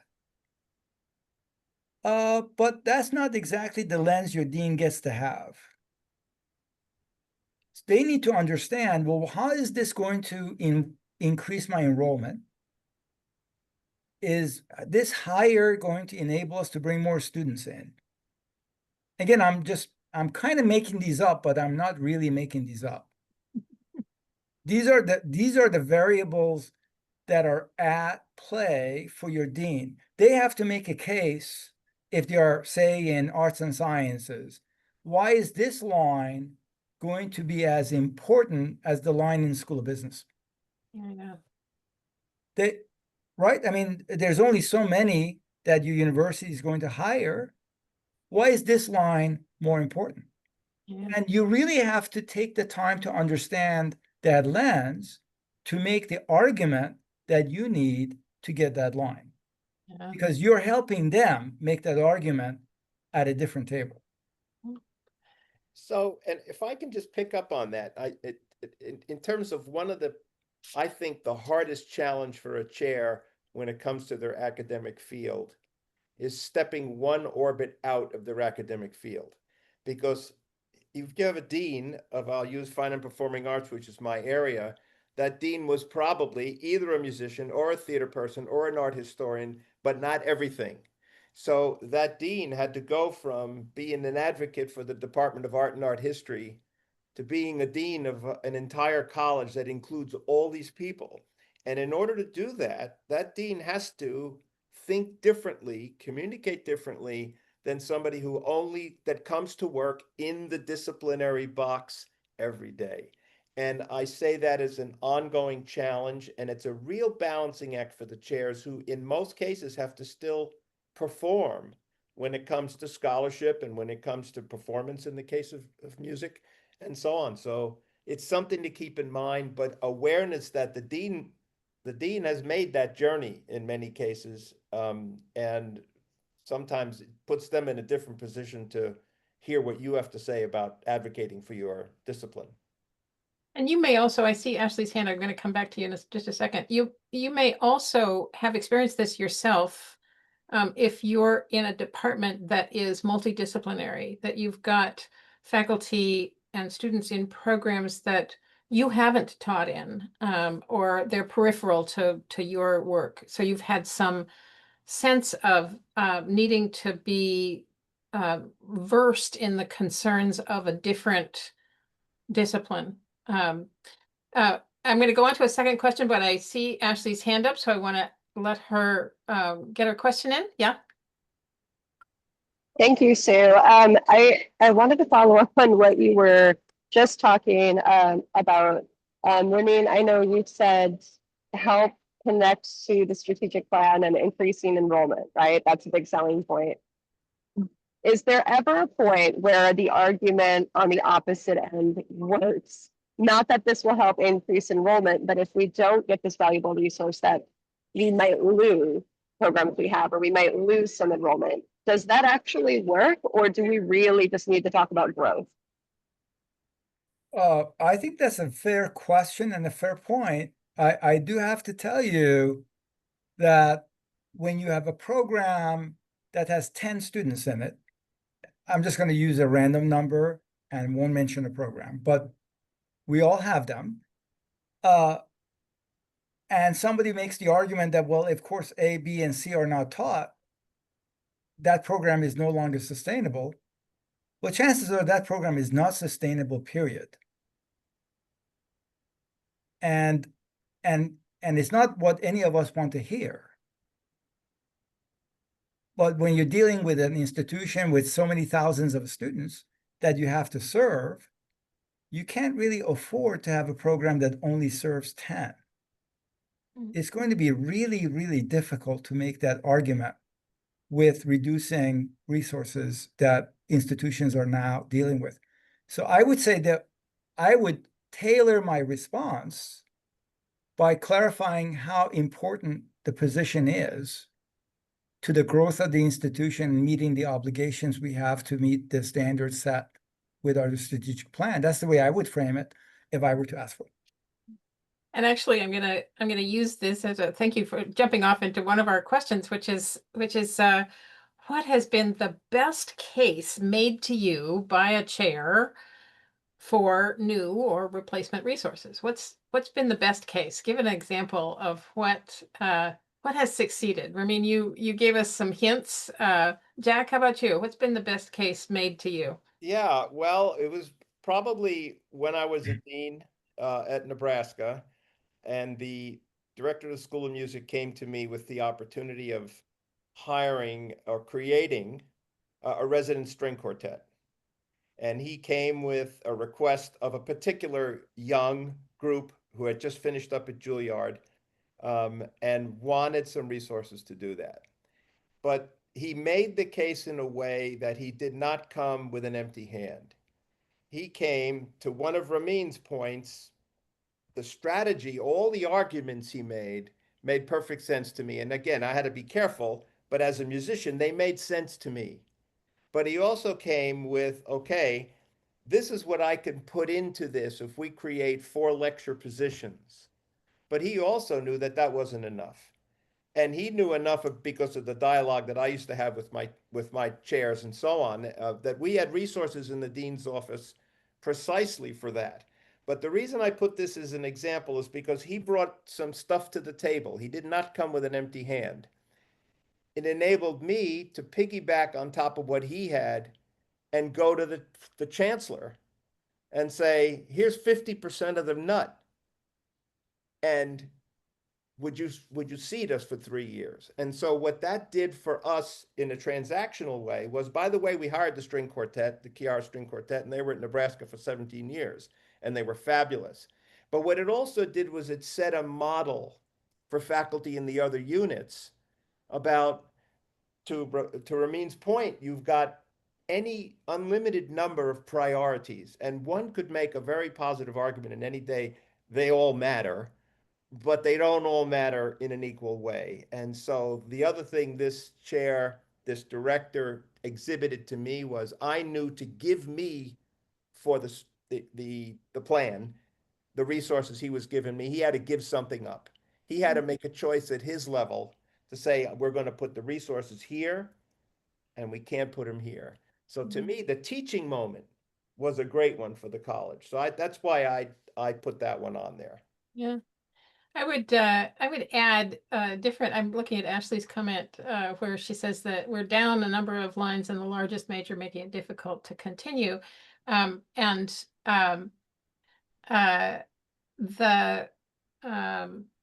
potential response to that by somebody who has limited resources is to wonder what would be the impact of not having it. So if you as a chair can see that it's not enrollment that will decline necessarily because it's a really popular major, it's going to be time to degree that declines. Time to degree is usually one of the metrics that that deans and provosts are thinking about. So as a chair, I would look at what is important to the dean. What is it what goal are they trying to reach? What is the metric that they're being held to? And frame my need and request in that context. A strategy that I wish worked, but never does, is to say, well, if we hire X, if we have this higher opportunity, then we will bring in 10 more students, and their tuition will essentially pay for this new hire. That's an argument that links behavior to consequences. Hire new faculty, they offer courses, students enroll in that, bring tuition in. It never works. There are almost no budgets that you'll run into in your systems that truly link enrollment to capacity. If you end up being a much more successful major and you have way more students than your faculty can tackle, the chances of you saying we can't take any more students because we don't have enough faculty, so give us more faculty, we can take more students, probably won't fly. It's worth a try, but it probably won't fly. That connection between the specific connection between tuition generated and faculty cost is rarely the basis of decision making. There always is something larger, like retention, like time to degree, like enrollment, things that are at that next level up, worth your thinking about. Hi, Jen, I didn't see you in the mix. Just saw what a familiar face. The different mixes that you can make that kind of argument, I wish were more rational. I wish that there was a connection between courses offered and income received by a unit, but it's almost never the case. And there are a couple of campuses, and I don't think any of them are in SUNY, that are on called a responsibility centered management model that does try to do that, but it's pretty rare that happens. So you always need to be thinking about what that metric is that is of concern to that next level up. I saw somebody's hand along here. Yeah, and I see Ashley had put in the chat. I just want to bring this to the attention here. So her situation is the opposite, where they're down a number of lines in the largest. Yeah, I was responding to that one. Okay. Yeah. So I gave her a resource to Ashley. Yeah, all good. It was very helpful, thank you. And I also said in the chat that I had a chair try what you just said doesn't work, and it indeed did not work. It backfired, yeah. Yeah. So can I give you another example? Hopefully this will help too. So your campus, probably likely similar to many others, want to improve their retention. And you have really clear data on retention of your first year students in your particular program. And you have a strategy that is best practice, that is ahead, but it's going to cost money. Now, that's one that I think you can make the case for resources to adopt that strategy if that's the call you want to make. I mean, there's got to be a connection to what the institution is trying to do in order for your proposal to be considered seriously beyond just the interest of your dean. When they're sitting at the table with the other deans and provosts and potentially the president as their decisions are being made. Because remember, your dean has to persuade your provost, and now your provost has to sit with the other VPs, with the president, trying to persuade them that these hires or these initiatives are the ones that we have to move forward to accomplish the things we need to. So if you're cognizant of that and you're wise to that, and you know what those bigger expectations are globally in the institution, I think you could make a much cleaner case for what you're trying to do and at the end help your students. Yeah. And I know Ashok had a question. I'm sorry that I jumped in. The guy with the pup, and then Doug, I see also. Douglas. Ashok. Oh, okay. I was just wondering, so Jack said something to the effect of like, I need to make the argument to the chancellor. Would you ever come in as a chair and say, before we start, what arguments what would you want to make to the chancellor? What do I need to give you to make that argument to the chancellor? Or would you like kind of turn it around, or would you always just kind of figure that out on your own and then tailor your argument to that? Yeah, that's a good point. It touches a few things that are already said. So in the back of my mind at that particular time was an institutional priority for the land grant school in a state of Nebraska that's a rural state that was looking to bring the disciplines out to Western Nebraska.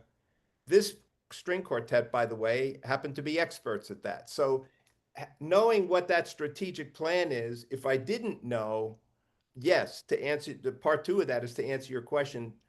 I don't think any of these things work in a vacuum, and they have to rely on some conversation beforehand, because the conversation, John could have brought me another proposal. John was smart enough to say, I'm not going to come to you tomorrow with something for the opera program, and I'm not going to come to you then on Friday for something for the marching band. I knew by bringing that to me and putting those resources in, what he told me is he made some tough decisions and he has an understanding. But to answer your question, understanding where the institution wants to go to Ramin's point is critical. It's critical because the more you can align with that in a way that also fosters your discipline. You don't want to be shoddy about it just to get the resource. You definitely want it to be something that's going to enhance it. Yeah. Doug, you had your hand up. Yeah, this might be a little long-winded, but I think there's value in what I'm about to say. You know, using the strategic plan to try to drive things is very powerful. However, I teach in a vocational program, automotive specifically. We have a multi-program under the chair's control. But what's been happening is workforce development has really been stepping on our toes. I'm going to use that as a way to describe it. It's really unique. And, you know, the industries we connect ourselves to, say, for example, because this is going to tie into the requesting more teachers for numbers. They say, well, you don't provide enough graduates for us to take, so you need to help us. We need more graduates. So then they go to our administrators, the dean, they go to the provost or the president, you know, because they're a part of all that network. And then we say, okay, we need to, in order to meet their need, we need to have another teacher and we need to be able to grow the program. And then they say, we are not growing the program, you're capped. Right? So then you say, okay, you're capped, so let's work on retention. So you work on retention. And then once you get that under control, then workforce development comes in and says, oh my God, we got an opportunity here. That same thing you were trying to resolve, we're going to take that and put that in workforce development. So now workforce development is taking the things that we do and they're actually capitalizing it and they're undermining our programs. Mm-hmm. And then what else they're doing? They're taking our instructors from our credit bearing to our workforce. How are we to, I mean, as a chair, talking to my dean, and then my dean going to the provost. I mean, this is like, how do you even argue, support, grab the data, whatever language, you know, I like data. So I want to take data and say, okay, let's look at retention. Here's our strategies for keeping students. We're doing all this. But then you're taking our instructors and you're starting other programs to counteract what we're trying to do.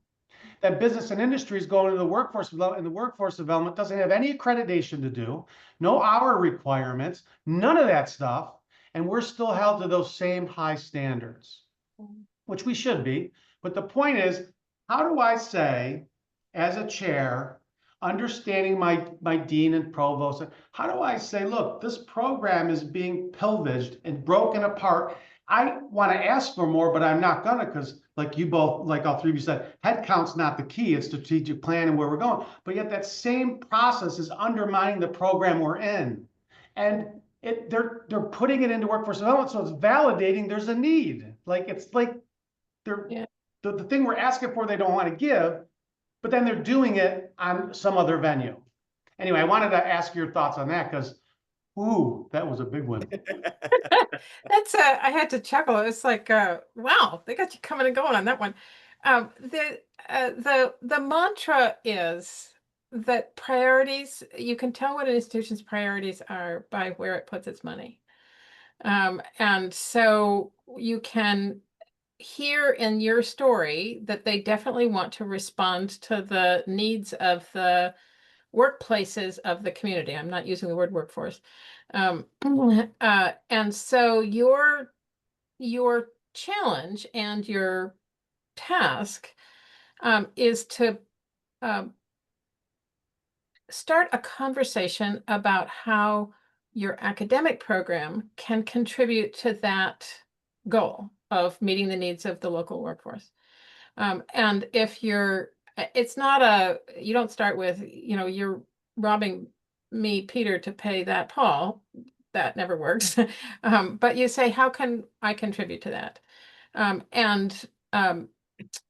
If you, this is actually going to come to our next question as well.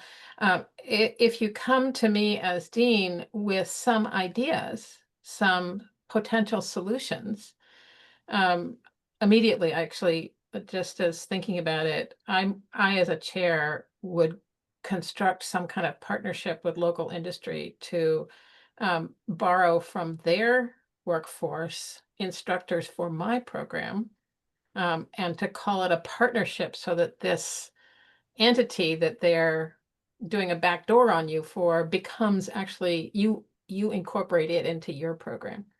So I would come with some kind of solution like that, maybe a couple of solutions that serve to illustrate both the problem and potential solutions, so that a dean can then arm themselves with what they need to do to negotiate the conversation at a larger level.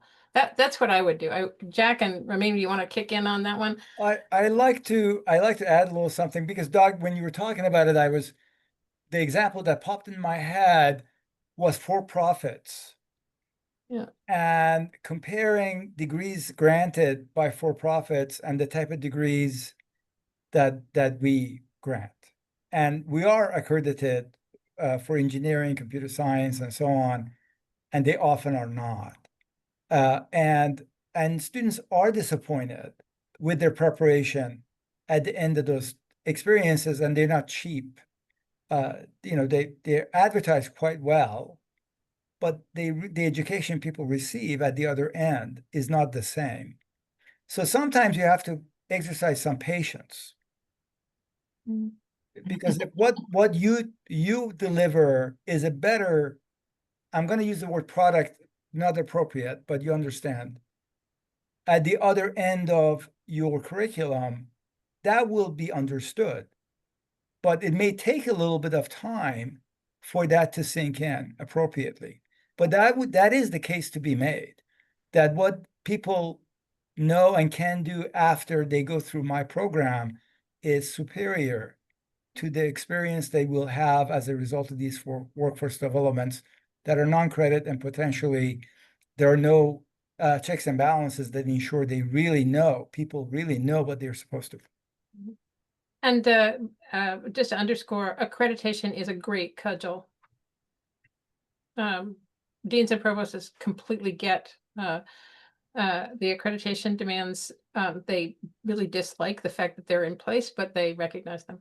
Yeah, but having been a long time accreditor in the field of music, and middle states being a little bit different, I think you have to be careful with that, because there are people that will use the accreditation as a wedge to put the provost in a box.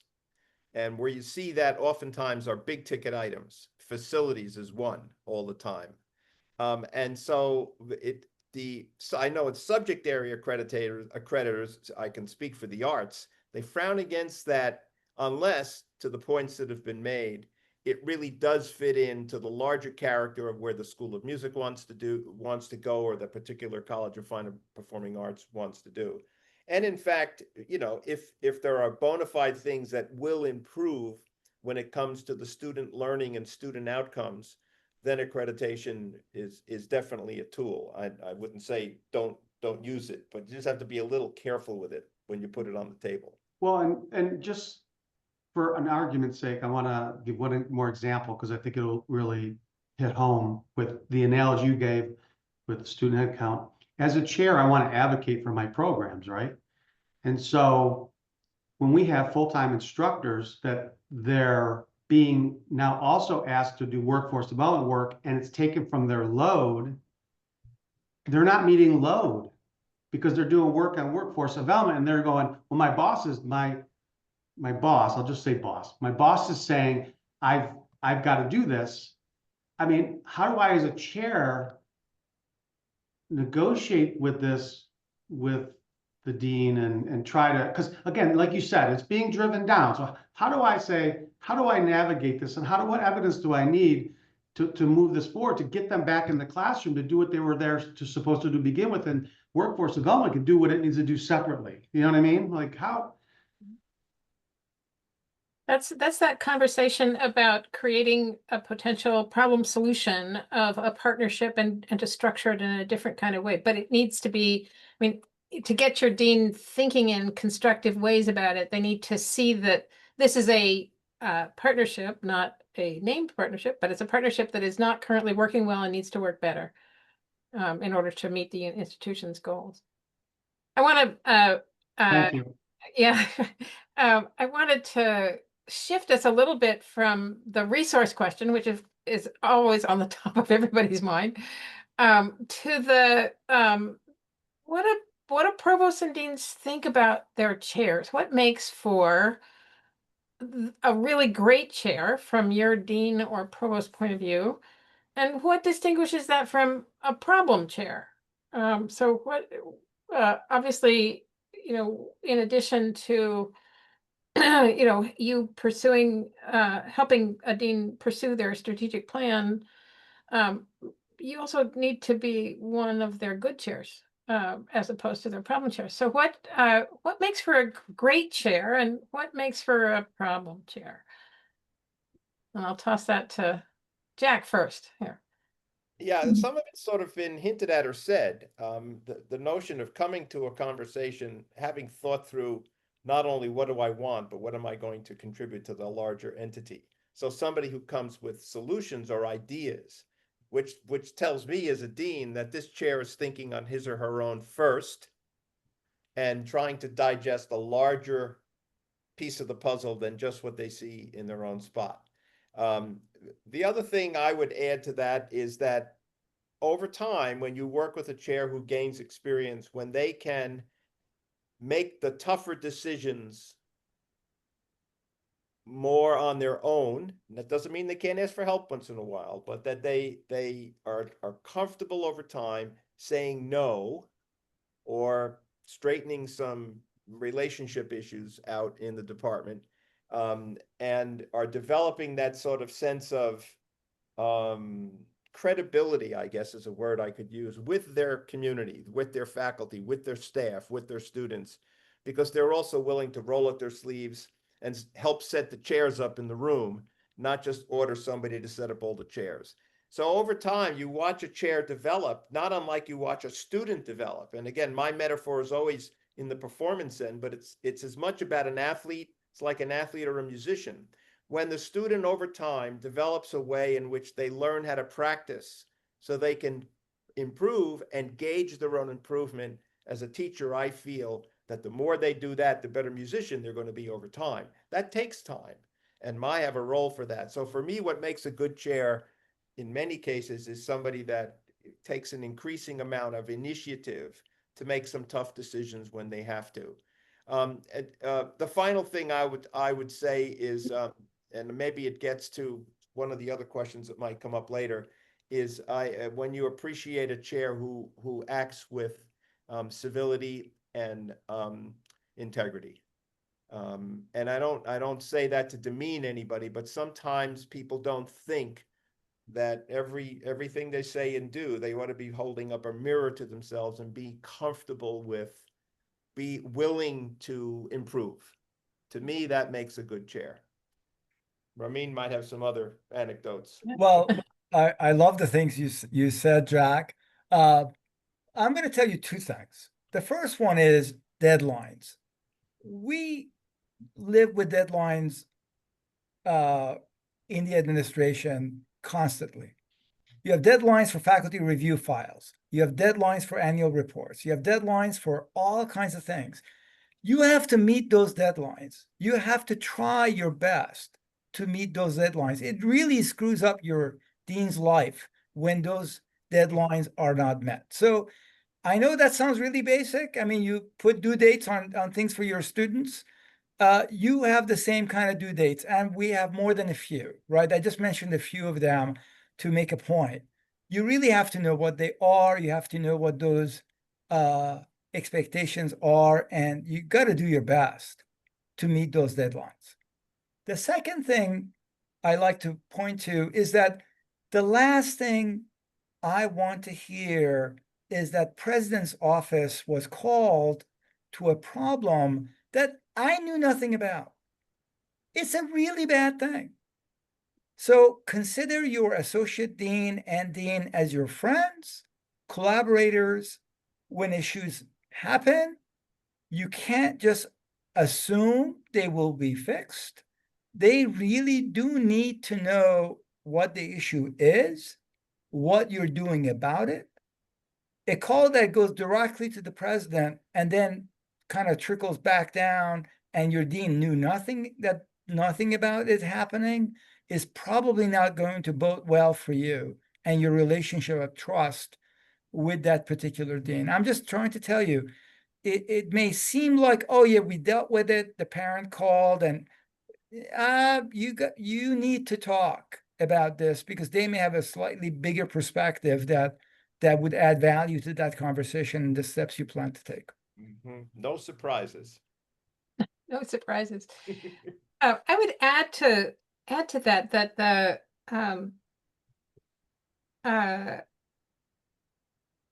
even though when you become a dean, people start referring to you in the third person. Oh, here's the dean, not here's Sue, but here's the dean. Even though you become this sort of larger than life role, you're still a human. You're still a person who understands relationships can be hurt and enhanced by them. The best chair that I can think of is somebody who is a partner with me. They're not my adversary, they're not my critic, but they're my partner who offers constructive criticism, offers good feedback, makes requests, is a not necessarily a friend, but is a partner in this common goal that we have. And all of the things that go with that, you know, if you were a partner in something. I would also just amplify one of the things that Ramin mentioned about deadlines. There are some deadlines that you encounter as chair that make no friggin' sense. In the middle of the summer, when you have no faculty around, for some of you, you get a request about how faculty feel about such and such, or what you need for such and such. And you sort of look at your dean and say, what? You know, how can you be asking me this stupid question when I have no way to answer it? The wise chair understands the cycles that the campus rolls on, and it's different than the academic cycle. It's not fall, spring, summer. The campus runs on what I'd call a state finance cycle. And so when SUNY is putting together its budget request, which is going to ultimately get to your campus a year later, they're doing it in the middle of July when none of your faculty are around. But they're trying to put together their legislative request for budget that is going to go into the budget process in November and December, get voted on by, in theory, April 1, and then come to your campus the following fall. So that July request that seems like idiocy to you is actually prompted by the cycles that the campus runs on. And so somebody who is aware of that, aware that they may get that, and that it's an important response, this is your opportunity for input into this process, the cycles that I used to say when I was a dean, but what the heck were those people over there in the provost office thinking, asking me this question during the summer when I have, even as a dean, I have nobody to answer it to for. And I needed to understand what the cycle was that they were working with. Even if it doesn't make sense, sometimes it's not a legislative cycle. Sometimes it's just I had a great idea and I need data right now. But nonetheless, it's a cycle that they work with. Okay, I got one more question, then I'm going to come back. Actually, I may not come back to that. One last question is, what's the greatest success that you have had with one of your chairs? If you, and Jack, you can't use your example of the quartet. You got to do a different one. I'm going to start with Ramin this time. What's your biggest success? So, I often like to set up a goal that has to do with campus culture. I mean, what are you doing to make people feel they belong? I mean, what is that? And I think you preach that, you talk about that, and I'm talking about your faculty feeling they belong, your students feeling they belong. I mean, it's the whole community feeling they're part of something. And when you see evidence that people are doing things that create that, you know you did something right. Right? Not because you asked them, can you go do this and call somebody for lunch, or are you taking your new faculty out for this or that or whatever. But when they're doing that, and that is what you've been trying to accomplish, that's when you know you've had success in communicating the importance of certain things with the people around you. That's great. How about you, Jack? And I sort of pick up on that. For me, it's I put my teacher's hat back on. And it's when, certainly there are a number of them when you see chairs go out on their own and make decisions, but when you take a chair who was really headed down the wrong path as a chair because of the way they dealt with their faculty, but who over time took some good counseling, made some efforts, and turned their particular situation around to the point now where people actually trust them, whether it's their staff or whether it's certain faculty. And when that, to put a little icing on that, when that particular chair is able to counsel one or two faculty who need to be turned around or redirected. And I've been there in a lot of situations over the years. And I would say if I lump that into the success box, it's not unlike a teacher who over time takes a problem student, and I put problem in with a small p. It could be any problem, okay? And over time helps that student readjust their vision. Number one, take some initiative, but also change how they interact with people. Because at the end of the day, and I mentioned this a little earlier, civility and people interacting is probably the most important thing to me in the work I've done all these years. Mm-hmm. When I know that my office, not my personal office, but whether it's the provost's office or the dean's office or the chair's office, has the respect of the faculty and the staff in terms of integrity, in terms of, the way they deal with each other. To me, when you can create that environment, and it picks up a little bit on what Ramin just said, lots of cool stuff happens because lots of people start to take initiative to do things as opposed to complaining about things. So I want to just come back to your two notes that you wrote to yourself at the beginning of the hour, at the top of the hour, about what you found satisfying and unsatisfying, and ask you to just reflect to yourself about how you might understand those, given what you've heard from our deans now. What made for the satisfying one and what made for the unsatisfying one. And if anybody wants to toss one of the unsatisfying ones onto the table for us to chew on, we'd be happy to.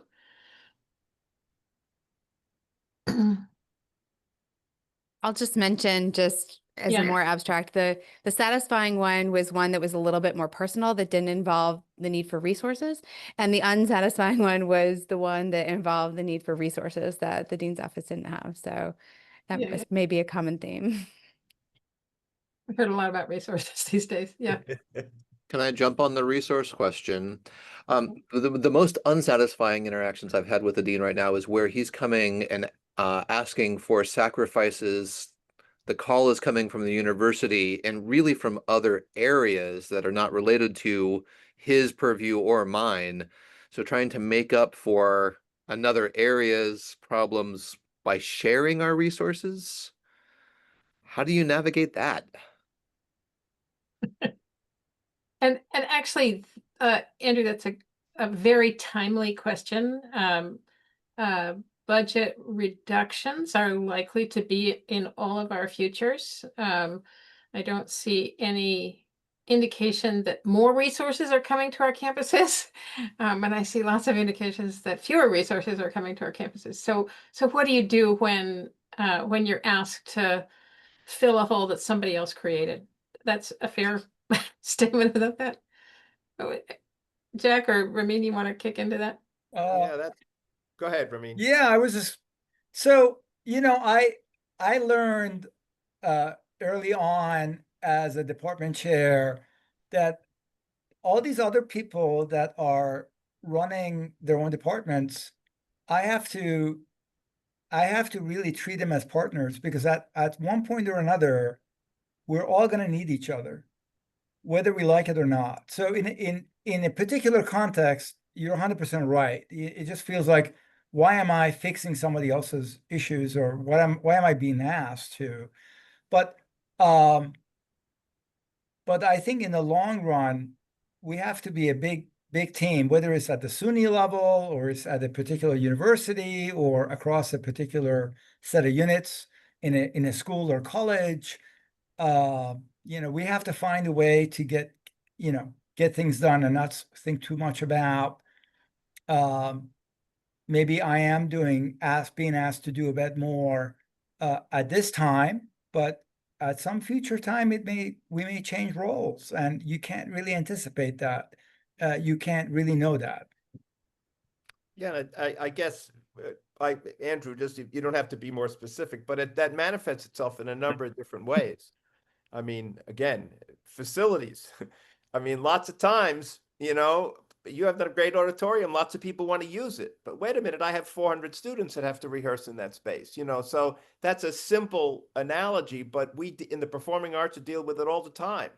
So it can't be resolved, and I'll say it this way: you can't put on the gloves or take the gloves off and become adversarial about it. It really has to come down to, you know, patient conversations and an understanding of what's going to be the benefit to the institution for sharing that resource, whatever that resource happens to be. And by the way, what's going to be the benefit to each of the two parties that share that resource? And where does that benefit fit into the larger roles, things that we're trying to accomplish? And I don't want to make it sound easier than it is. That's a real tough one. You know, when I was at Nebraska, I was there for 10 years, and we had 3 major legislative budget cuts. And the years I was there, we had a team of deans. There were 12 of us that we had a social life outside the university. We got together for dinner once a month. 2 deans shouldered the cost. Sometimes we talk shop, sometimes we talk families, all sorts of things. Well, when the budget crunches came, first conversation that comes up, faculty lines. Okay, what are we going to do? Well, I can't say we solved all those issues, but because we had this community of deans, we were able to sit down and think about what the loss of that one line I thought I would mean if it ends up in liberal arts and sciences, because I had that relationship with that arts and sciences dean.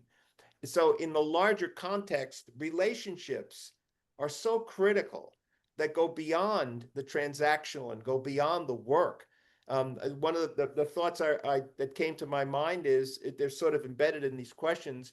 How often do you put, not you, Andrew, but how often do we put information about what our faculty do in terms that don't take us 3 pages and we can do it in 3 minutes? And number 2, are there times when I want to have a relationship with my dean or my provost where they might be interested in what I do when I'm not at work? Again, not being personal, but over time that helps for some of these things. It doesn't necessarily say, well, okay, you're going to protect your auditorium from people poaching it, but it takes some of the walls down to get to where Ramin was mentioning about having to make those tough decisions. And every context is different. So I know that we've kept you over time. I apologize for that. We have way more to say than we have time to say it. But some last words also from Carolyn. You're joining a team, and that's what we've been trying to convey to you, is that it's a larger mission and a larger team. Carolyn, back to you to take off. Well, please accept my gratitude for letting us into the dean and the provost's mind. This really helps, and thank you for having this conversation. This was wonderful, and brings us to a close of our first week of the Academy. You're welcome to continue on going. If you're eager and you've got some momentum, we've got the Brightspace environment set up for you. And you do know that the June 30th deadline with the values piece is around the corner. The next live synchronous session, we're back on the same Zoom link, is going to be after the 4th of July holiday. We will be back on that Tuesday, July 8th. It's our only morning session. So it's a 9:15 to 12:15 program, and we're going to cover a lot of ground. We're going to talk about setting the strategic vision. We're going to talk about data analytics and how we can use that for student success.